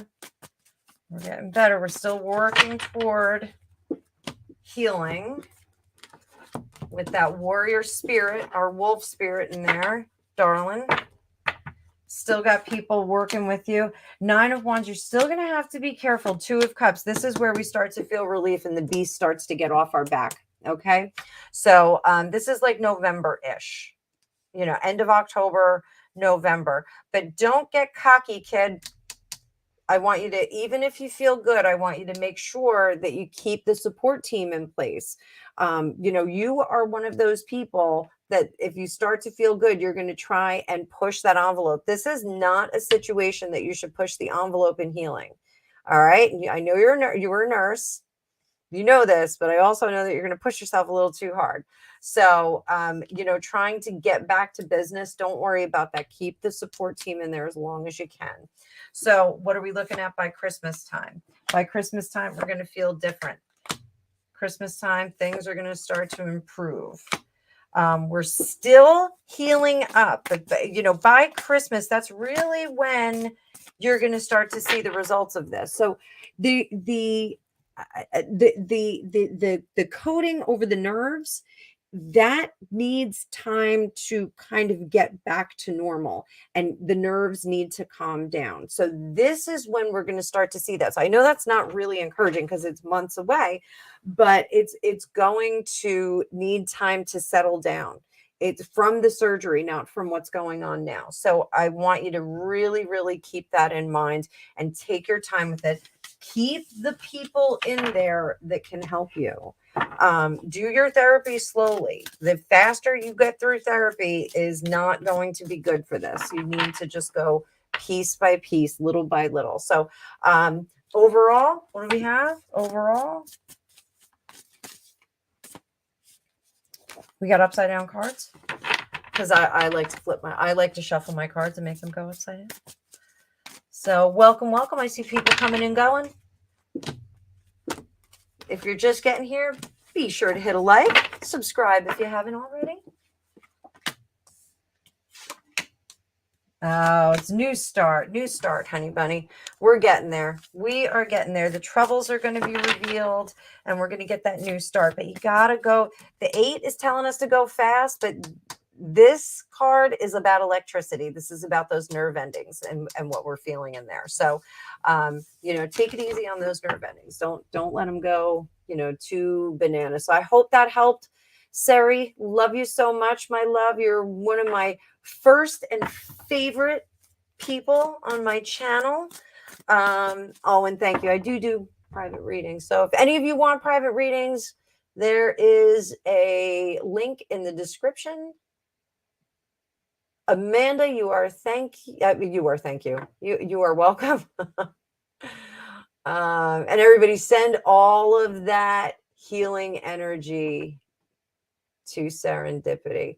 So Geeta, I am thinking that you need to do a review. I'm just going to go back to your reading because I see your message here. I think you need to do a review of the pros and cons of the relationship. Do a review. Make an actual list. make an actual list.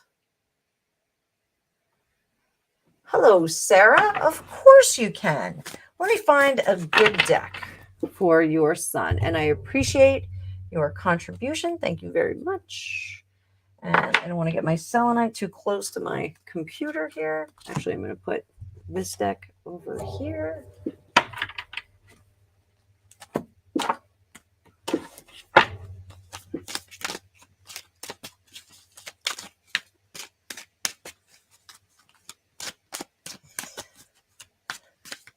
All right. Future reading for your son. Worried about his future financial situation. So let's see where his head's at right now. Let's start there.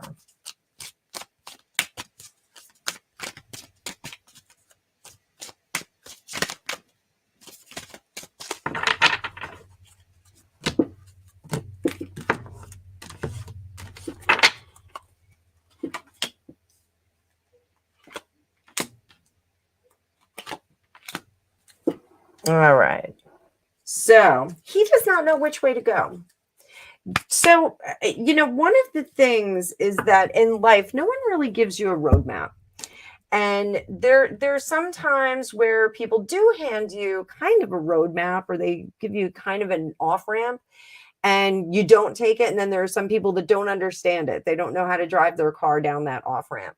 So he does not know which way to go. He doesn't know what way is going to be the profitable way in life. And this card, the Infinity card, is specific to the This May Hurt Tarot. And this is the does it help or does it hurt? And we have does it hurt? So this stagnancy, it's not so much that he is a dreamer. It's that the practical roads to success are not illuminated for him. So, it's like, when I split up with my ex, I went back to the career placement center at my university. And I was very fortunate to meet this man named Carl, who, when I introduced myself, he goes, I did business with your father in the 70s. I'm going to help you find a great job. And the first job that he sent me was for a national brand insurance company. They were looking for a producer. And he was like, you go on this interview. It's going to be great. And I was like, are you kidding me? This is insurance. It's the squarest job ever. And he was like, you're going to be great at this. And he was not wrong. That was something that I had never thought about. I didn't think of it as something that A, I would be good at, or B, that would be lucrative. And he was right on both accounts. So your son is in a very similar situation. In terms of my situation, I was splitting up with someone, and I was like, I've been a stay-at-home mom, and I had a security dog business, and I can't dedicate 80 hours a week to building a business again because my kids are little. I was just in a very different situation. But he's in a situation where he does not see the avenues that are going to be profitable. He sees a lot of very basic, boring, kind of not lucrative positions. He's not seeing where he can go. And that stagnancy is what's hurting him. Now, the dreamer part, this is the Page of Swords here. So I have to ask, like, does he want to be a writer? Does he want to be an actor or something like that, screenplay writer? There's something there that is very creative. And sometimes it's hard for us to see the practical applications of these more creative endeavors. There is a wide creative streak in him, a very wide creative streak, but he does not have the contacts and the connections that he needs to make. So professionally speaking, outside of being a psychic, he needs to tap into circles of influence, LinkedIn, guilds, if he is into something that has guilds that are applicable. He needs to start tapping into those people. Like, if he was a business person, I would say, Follow Gary Vanderchuck. I think that's how you said Vanderchuck. Follow, any, Tony Robbins. Start to follow those people and zero in on those centers of influence. Find the people that are in the industries, the top people in your industry, and look at what they're doing and get in their orbit. That is something that he needs to do, because he actually is very good at making connections, even if he doesn't think it. It's something that he can do, and he just needs to get a taste of success of doing that.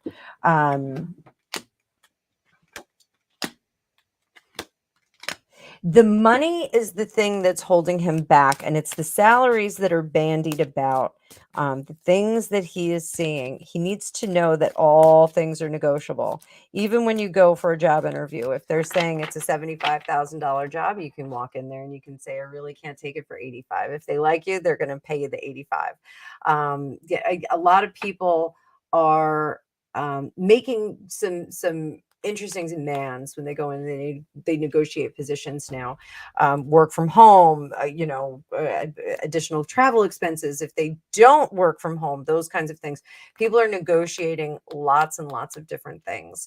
So I think that is something that he can do. One of the things that he's like, in his head, he's like, the only way I can make money is if I do things illegally, if I do things shady. And that's not really what he needs to do. So if he's like watching any of like the Wolf of Wall Street or Blow or any of those movies with, people that made a ton of money and got themselves in trouble like that, I tell him not to look at that. The course of straight and narrow, the course of regular, accessible positions, it's there for him. He has to get a foot in the door. He has to get his ass in the seat before he can get to the next seat. That's something that he needs to know. So find those circles of influence, whatever it is that he wants to do. He's got to get on LinkedIn. He's got to get on, just do a search. If he wants to be a writer, if he wants to be a screenwriter, find some of the hot screenwriters right now. I know everybody's on strike, but if you wanted to be a plumber, find the best plumber in your area and have him go get a job with him. That really is, he's got to let his guard down. He's got to stop thinking about what he can't do from his bedroom and start dipping his foot into the water. He's got to get out there, and he's got to flex this natural ability to be affable and talk with people and get into that center, those circles of influence. He's got to start doing that. And that, I think, is going to be the big surprise for him. I think he's going to realize, like, wow, like I really can make friends with, these top performers in this field and kind of talk my way into it. So once upon a time, I'm going to segue into another story. So once upon a time, I was at college, and one of the guys that I went to college with, I'm not going to name him, but he got a job working for a publisher of textbooks. And that was, I was headed to graduate school, and that was something that I would have died to do, like to be able to be an editor of textbooks. I was like, wow, that's so cool. And then I found out like how much money they offered him. And I was like, oh, it's like really cool. Years later, I found out he never even got his undergrad. He didn't finish like 3 classes, got incompletes, and didn't even have his undergrad. And he got this cherry of a job, and was going back and forth to England. And I was like, I hated that he had that. And how he got that position was he interviewed really well and charmed the pants off him. That was how he got it. And I didn't realize that that was actually an asset. I was pretty good at it, but I didn't realize that charming the pants off people was an asset. And, it certainly was. So Sarah, I wish him a lot of luck. He's got a lot of gifts that he doesn't know. If he's the guy that goes into the bar and when they're having a couple of drinks and watching the game and everybody's hanging out and they're all chit-chatting and laughing, he can use that in industry, in business. he can make that work for him. So he's got to use those gifts, and he's got to get in and get his feet wet and get at the desk, and then he can get to the next desk. He's got to stop worrying about the entrance salary and look down the road a little bit further. Okay, so that is what I have to say about that. Thank you so much for your contribution. The Love 43. Sorry, I went a little long on that. Let me see what kind of a message Source has for you. Just move some decks around here. Which one are we going to use? Which one are we going to use? We're going to use this one. Hydesville. Actually, we'll use the Hydesville and the Crowley. No. Nope. Here we go. The Love 43. Is that a two-headed mouse? What is that in your profile picture? It's like a two-headed mouse. All right.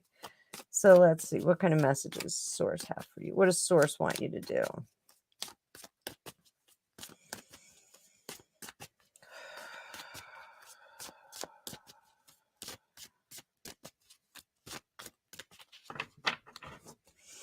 Oh, what mountains are you moving?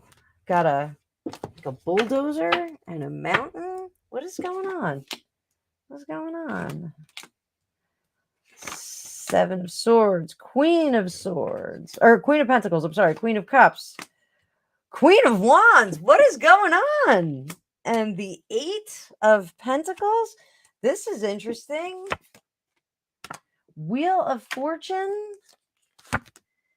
And Six of Pentacles on the bottom. We're going to pull some Hydesville while we're at it.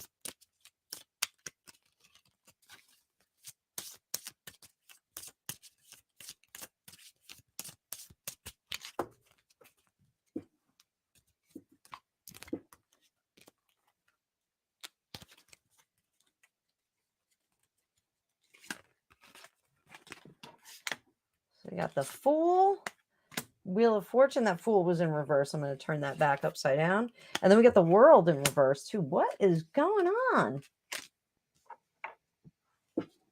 This is like, I love to change the world.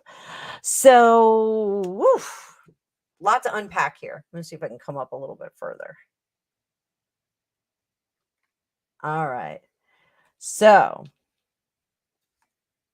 Seven of Swords in reverse. This bad blood will out. Now, the image that I'm getting with this mountain and little cat yellow kind of bulldozer thing that you're taking on this mountain. So you certainly have truth on your side here, and the sentiment is in the right direction. This is fighting the bad blood that will out. Now, this is going to be a challenging mission here. Whatever you are digging into, there's going to be a lot of push and pull. You're going into battle. You are absolutely going into battle. Part of the equation here, though, is that you're on your own. You don't have a lot of support. These two are you. The Queen of Wands commands a group. She has more people at her disposal, and the fire aspect of the Queen of Wands is not as present for you. So there's a cutthroat kind of no nonsense component of you that is not there. That's not part of this demolition team that you have. And I want to be clear, like the mountain that you're tearing down is not an adversary, like not a you know, an evil mountain or anything like that. This is just a huge challenge ahead of you. If you know what I'm talking about, if there's a challenge ahead of you, just kind of say yes, you've got it. There's this huge challenge going on. So the Eight of Pentacles, you are well suited for this challenge. The fieriness and this cutthroat kind of mentality and absence that you have there is not, it's not a bad thing. All right. You're going to be able to progress through this. The Six of Cups, people will be watching you and cheering you on from the side, but not participating in it. So this is a solo journey, but you have all these different facets of yourself that are going to help you overcome this this bad blood. Again, it's not evil. It is just an unjust situation that you are going to challenge. Let's put it that way. And you'll do that through your heart and through your groundedness. So that's where we have the Queen of Cups and the Queen of Pentacles.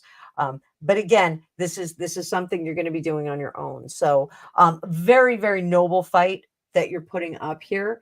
So move forward with it. There are people that will say it is a foolish move with our Fool in reverse. The Fool in reverse is, I'm just going to go ahead and plow through this without any kind of research or information. There are people that are going to think that's what you did.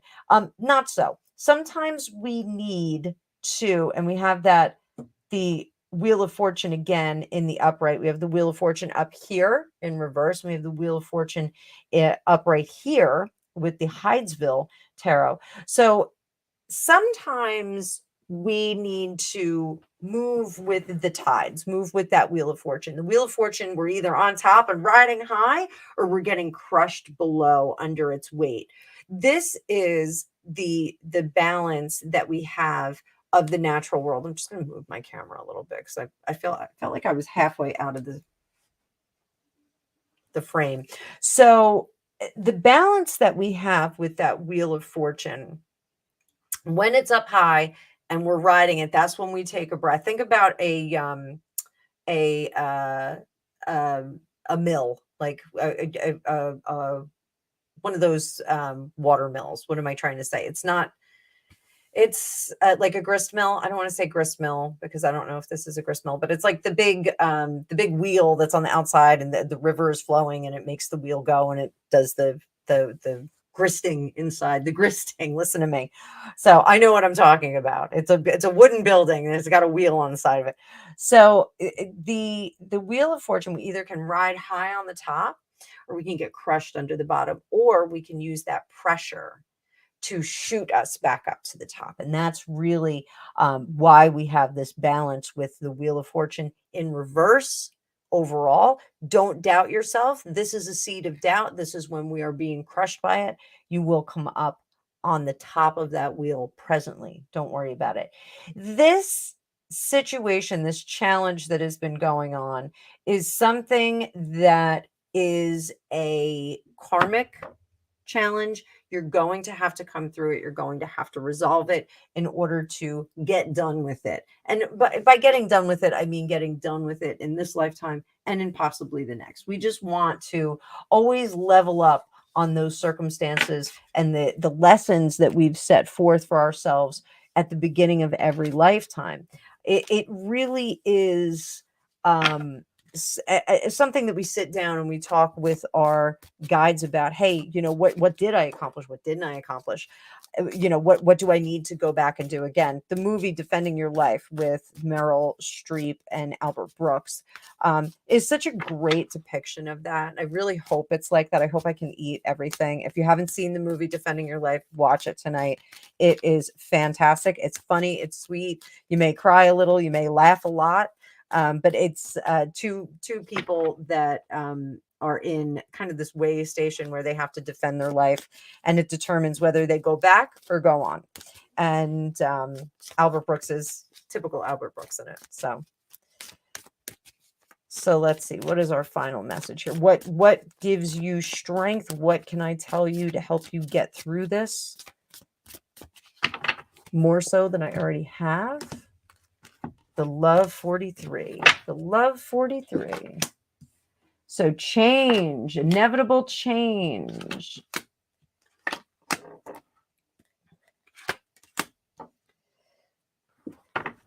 So inevitable change. The Death card is all about things that are going to happen. Death, everyone says death and taxes, but as a libertarian, I don't really believe in taxes. I pay them. I just don't really believe in them. But I'm letting my slip show. I'm letting my libertarian slip show. So, death is something that proceeds no matter whether we like it or not. We cannot stop it. We cannot control it. But death is also liberation from pain, liberation uh, from weariness, from things that are holding us back, from enlightenment on the other side. And I always tell people, when I die, there's a few things that I want to see. One is I want to know what happened the night the czar was killed. I want to know where that whole debacle went wrong. I also want to be in the war room when Hillary lost the 2016 election, because I do want to see what she did. There are rumors abound as to what her reaction was, so I'm just curious to actually witness that. There's a few other things that I want to see, so but those are some of the top ones. But this is about being flexible and understanding the change. And with these karmic events, with the karmic events that we have to move through, it's for the betterment of the soul and for the betterment of the next lifetime. So you may get another challenge the next time. That's fine. But this, you will progress into a richer, more enlightened being, and move forward. The answers that do come to us often are gifts from the universe. We have our Four of Cups here, and the Four of Cups is the universe bestowing on us things that will support the physical things that we have done in this lifetime already, the decisions that we can make organically, terrestrially. The Seven of Pentacles, the mistakes and things that we've done that haven't worked, the cogs that have held us back, the things that haven't produced optimal results. You'll be, looking back at those, and that will help you. And the Princess of Swords, don't be so quick to discount solutions and ideas. Don't be so fast to do that. Give yourself time, and don't use that initial, hey, I got to get this done. I got to get rid of this person. I got to stop this. I got to, throw this pair of shoes out. Watch the beginning of this. I did a clothing drive today and took two pairs of shoes back. And not always when we are most comfortable are we progressing. So, it's this kind of idea of like working out, like, if you want to build your body and you want to work out, you are going to be sore after you lift weights, and that is your muscles repairing and things going back together. So sometimes we have to get uncomfortable to get more comfortable with our change here. Okay. So I hope that helped. I hoped it made sense. I don't know if it did. So, Carolina, thank you very much, the Love 43, for your contribution. But Carolina, I said I was spot on. Okay, that's good. Okay, all right. Oh, good. Sorry, that was the deck you wanted. Excellent. Okay. Oh, Nikki, this is a fun one. Okay, all right. So let's do this. Which deck are we going to use for these two gals? And thank you for your contribution. What are we going to do? Any beef between what deck works for Taylor Swift? I don't know. So we'll do this one. This may hurt. So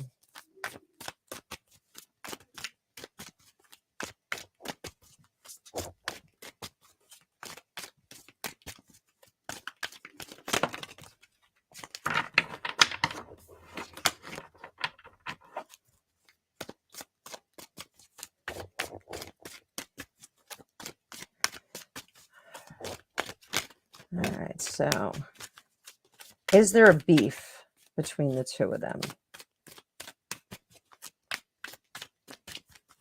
Is there a beef?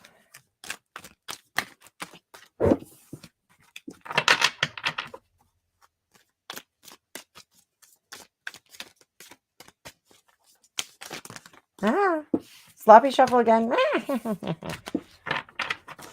Trying to tune into both of them.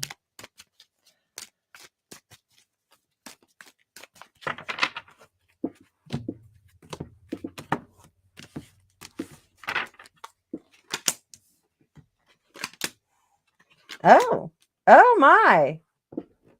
Yeah, I think there is.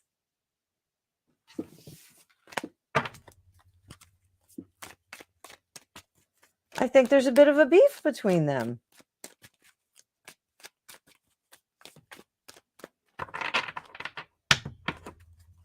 All right, we're going to do 2 decks. Two. We're going to split the deck.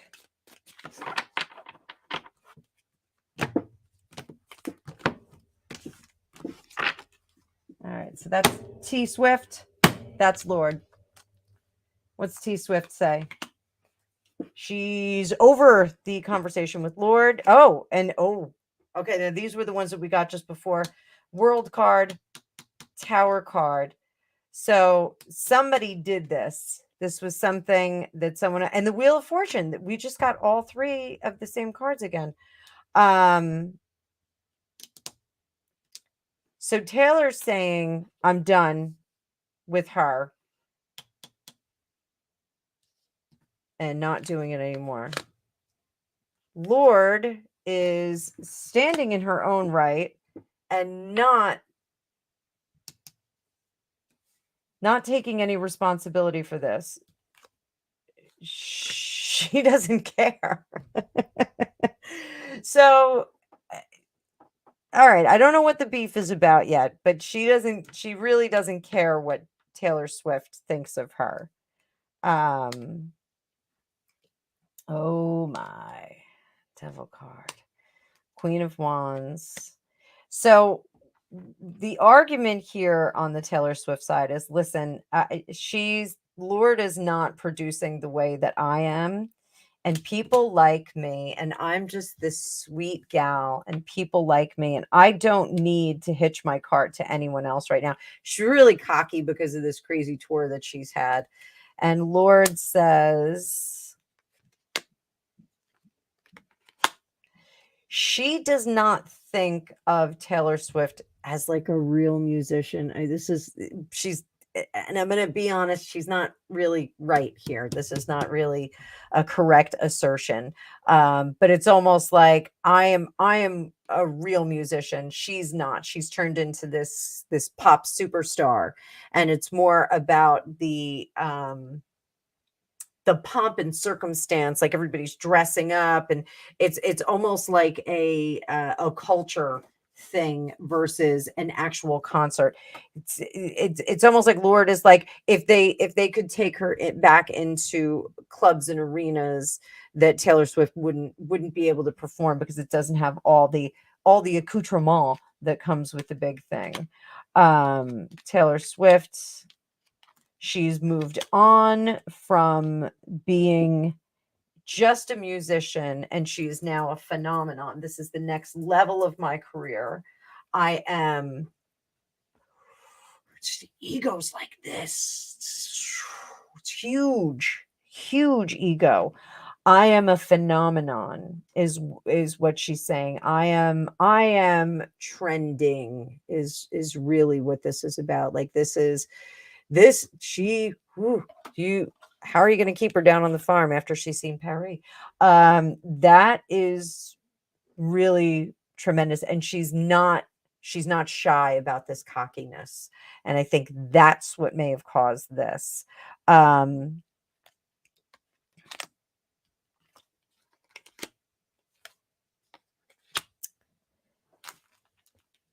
So had to cover up the nudie. So Lord's feeling is, well, I'm just going to keep doing what I'm doing and producing what I can.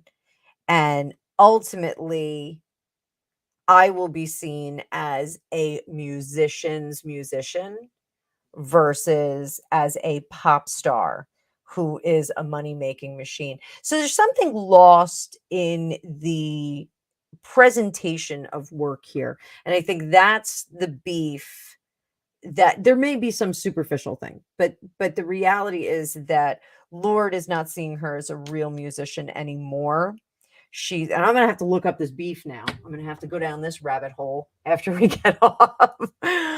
She's not really seeing her as a real musician. She's almost like used all of the costumes and the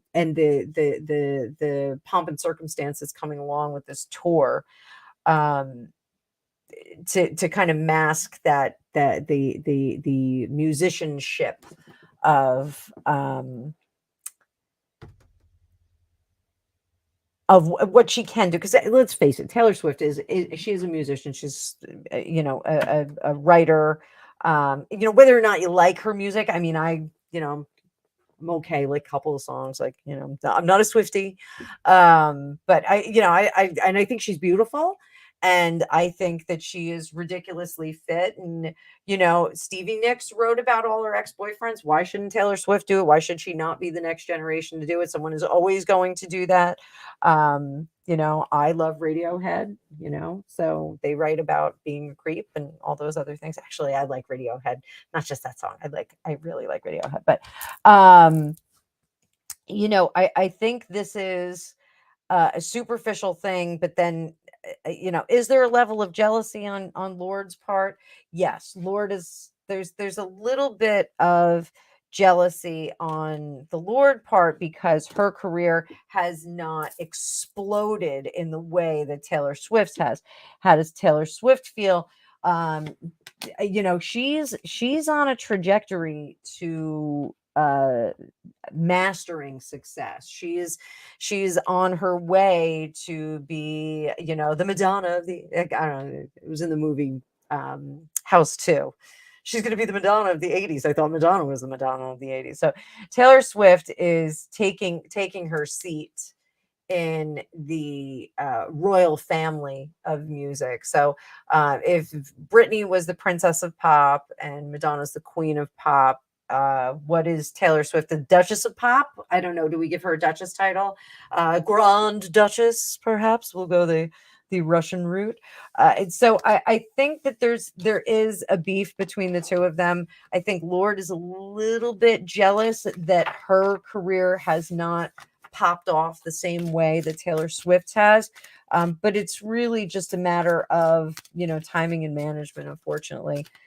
Taylor Swift's tall and skinny and blonde and, just has this whole vibe of people dressing up like her. My niece went to the show. I couldn't believe what she paid for the ticket, but it's just my opinion.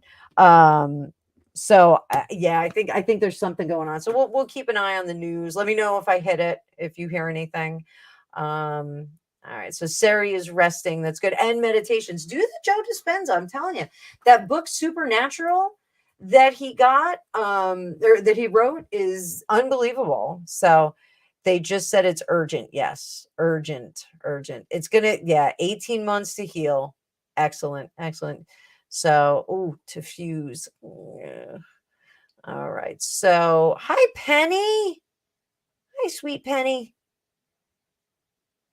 Penny, I can't find them. But weird enough, I'm going to tell you guys, I can't find something else. All of my teaspoons are gone. They go from the dishwasher to the plate to the tray in the drawer, and all of my teaspoons are gone. This is the weirdest thing I've ever experienced. I have no teaspoons in my house. I had like 4 the other day, and now they're all gone. I don't know where they are. All of my teaspoons are missing. So the dog tarot cards, I gotta locate them. I was gonna clean out my decks tonight or first thing in the morning, but I do not have them readily available. I apologize. So yeah, everyone send all that golden light over to Serendipity. Nikki's doing it. We're all doing it. And this is true, Sari. By healing others, you don't just pour out your energy and your positivity.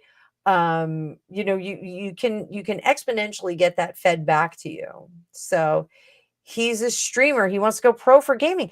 Listen, that's not an impossibility. it's not an impossibility. He's got to get into those circles of influence. He's got to start talking to people, and he's got to start talking to people that understand those kinds of workings. I am not one of them. I'm still figuring it out. But I know the Hutches, they have a buddy that does it.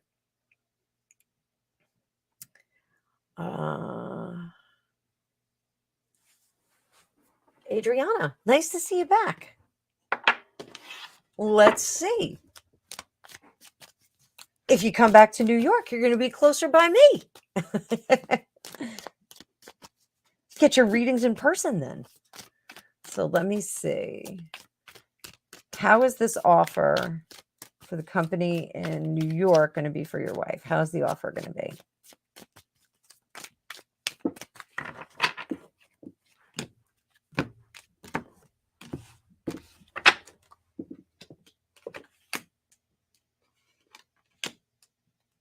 Oh. So it looks like it will be a good move. All right. This certainly is going to be a good move for her career. The move itself is going to deplete your funds somewhat, and you're going to have to, it's going to deplete funds and energy, because ripping up those roots and bringing them someplace else after a long time is somewhat difficult. You're going to see some of the pitfalls in this whole process, and perhaps she can negotiate maybe some of the expenses being picked up by the new employer, maybe.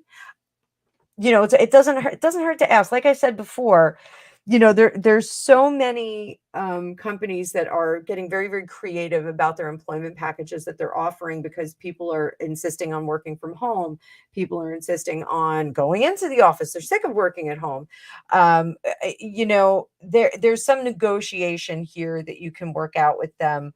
And she knows exactly where she wants to end up. So with the Hermit card, we take all of that knowledge that we have from our past experiences, from our careers, and we focus it and bring it into the situation that we're working with right now. So if something doesn't feel right about the offer, she should bring that up and see if she can negotiate it more to her liking. I get the sense that she has a bit more of the power dynamic here with the company. I think they really, really want to get her on board, and they are willing to wait for her. They really want her. They really want her. So, she really, the negotiations, of course, don't be ridiculous. Like, I want an elephant and a 17-bedroom home ready to go, rent free. Who wouldn't want an elephant though? I want an elephant. That's such a crazy want for today. I want an elephant. So let's see how the move will be for both of your careers.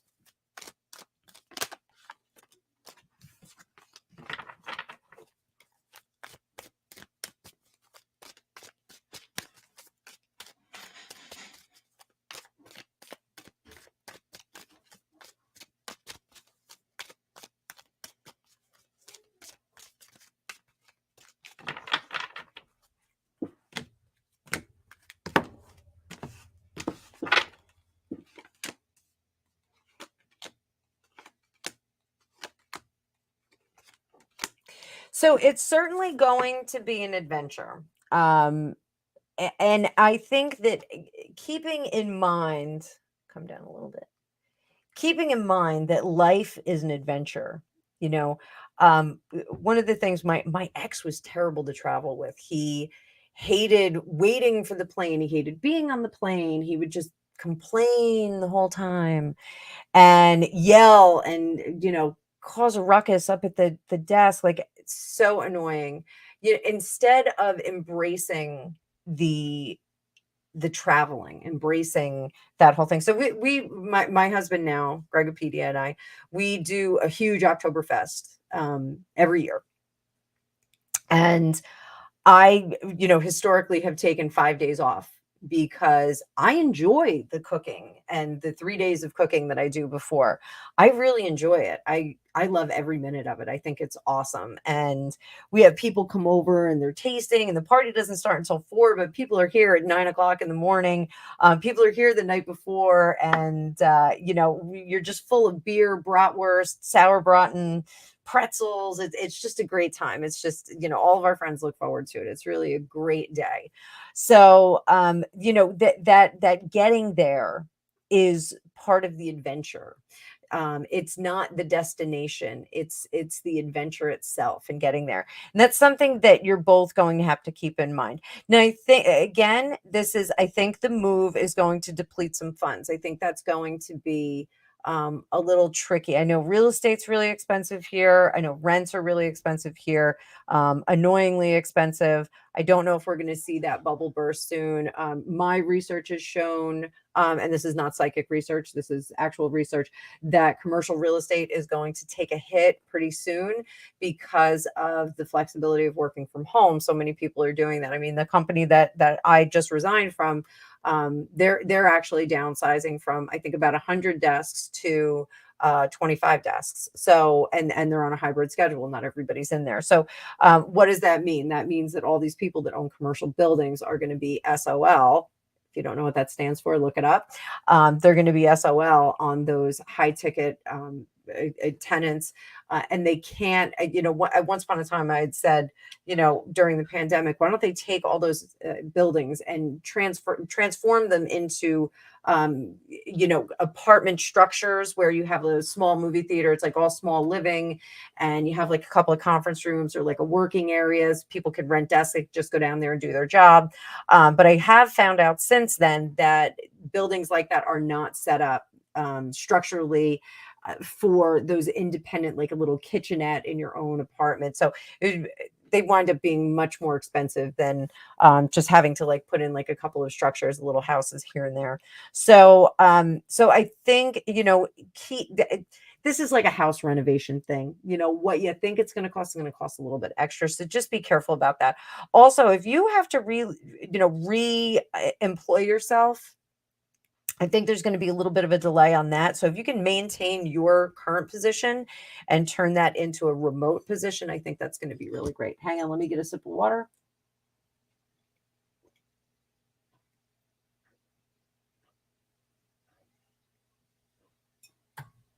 Huge sip of water.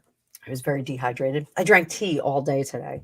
So if you can turn your position into a remote position while you get settled here, and then look for something that is an in-person position, I think you'd be better off. Just maintain that for a little bit. So yeah, I wouldn't give up your job. I would see if you can negotiate to do that remotely or do it from wherever. I don't know what you do if you're a veterinarian. It's kind of hard to be a veterinarian from a remote location, or anything like you can't be a firefighter on the East Coast if you live on the West Coast. But I hope that helped. I hope that made sense. So, Adriana, I don't know if I remembered. I think you live in Colorado. So I don't know. I'm drawing a blank. So, oh, thanks, Adriana. You're terrific. Thank you. All right. So, okay, he does have some contacts, made an arrangement that I would support him for 1 year, but if it doesn't happen, so one of the things, like when he's got to do it, like that's not telling you how to parent. I have a college student myself, but he's got to treat it like a 9 to 5 job. So that's the thing. Like when I resigned from my position, but extended it to September 8th. One of the things that Greg and I talked about, I'm going to be editing for a writer, but I'm also doing this, and so the reality is this becomes the 9 to 5 job. And I just met with the writer today and was talking with my husband after the conversation, trying to figure out like how much time is going to be dedicated to that, how that's going to look on our day to day. So Sarah, for your son, he's got to have a schedule. And that's like one of the things you know, with being a content producer, you have to keep it going. You just have to, like, when my mother-in-law got sick again in the spring and I dialed back my channel, like, you have no idea how fast you lose subscribers. You actually bleed them.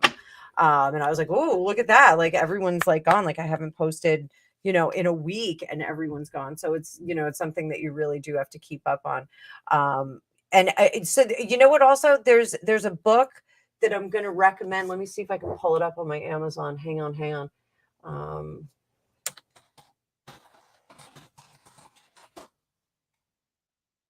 Oh, for Pete's sake. Why can I never type on this thing? Why is it not letting me type? Bear with me, Sarah. Just stick with me.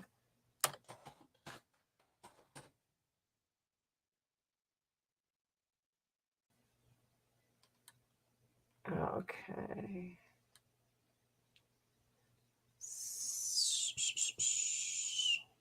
Woo. Who is that? That's so weird. Just bear with me. I'm going to give you a link. 2 seconds.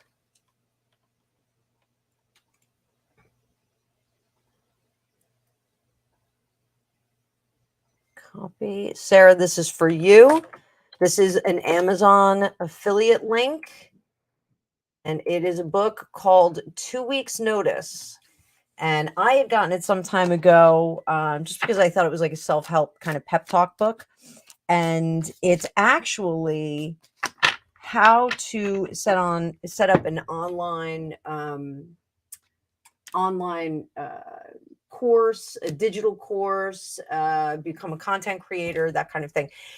It may not be a manual for him to go through, and I recommend this book to like tons of people. It may not be a manual for him to go through step by step, but it may have some information that he wants to have in there. So content calendar is really key when you're doing production stuff. So you know, give that a shot and see how it does. So Adrienne, I hope your reading was cool. I hope that. And Nikki says, yes, I knew there was something going on. Oh, they would have to wait. Yeah, they want her. Adriana, they want her. So, oh, you're a chef, currently unemployed. So maybe 2 weeks notice is something you want. Maybe you need to do an online course in the interim. We love to eat over here. So, you know, on the East Coast, we love to eat. So bring it on over. Bring it on over. So guys, this was great. I've been on for a while. Holy crow, I've been on for 2 hours, 2.5 hours. So I'm going to wrap it up because I have another live first thing in the morning tomorrow. We're going to be doing brunch live. That's a new thing that I've been doing. Let me pull this down. So I've been doing a brunch live on Sundays. I won't be doing it every Sunday because my family really loves to have brunch. So it's been super fun. And this way I can get a lot of my British people can get in there, and I don't get in the way of like Trevor Colt and the Hutches. They do a live on Sunday. So I like to participate in there. So if I get in early, I can have some fun with you guys, do some readings for you guys, and then can toddle off and make brunch for my family and then go hang out with them on their lives. So I hope everybody had fun. Thanks so much for your contributions. We will keep it going. New updated schedule will be forthcoming. Just still, like I said, I'm doing the right thing, and I'm staying on at my job for another 2 weeks just to make sure that they're not left in the lurch and really left shorthanded. So thank you everybody for being here, and I will see you tomorrow morning, 10 o'clock on East Coast time. Okay. Have a great night. Bye all.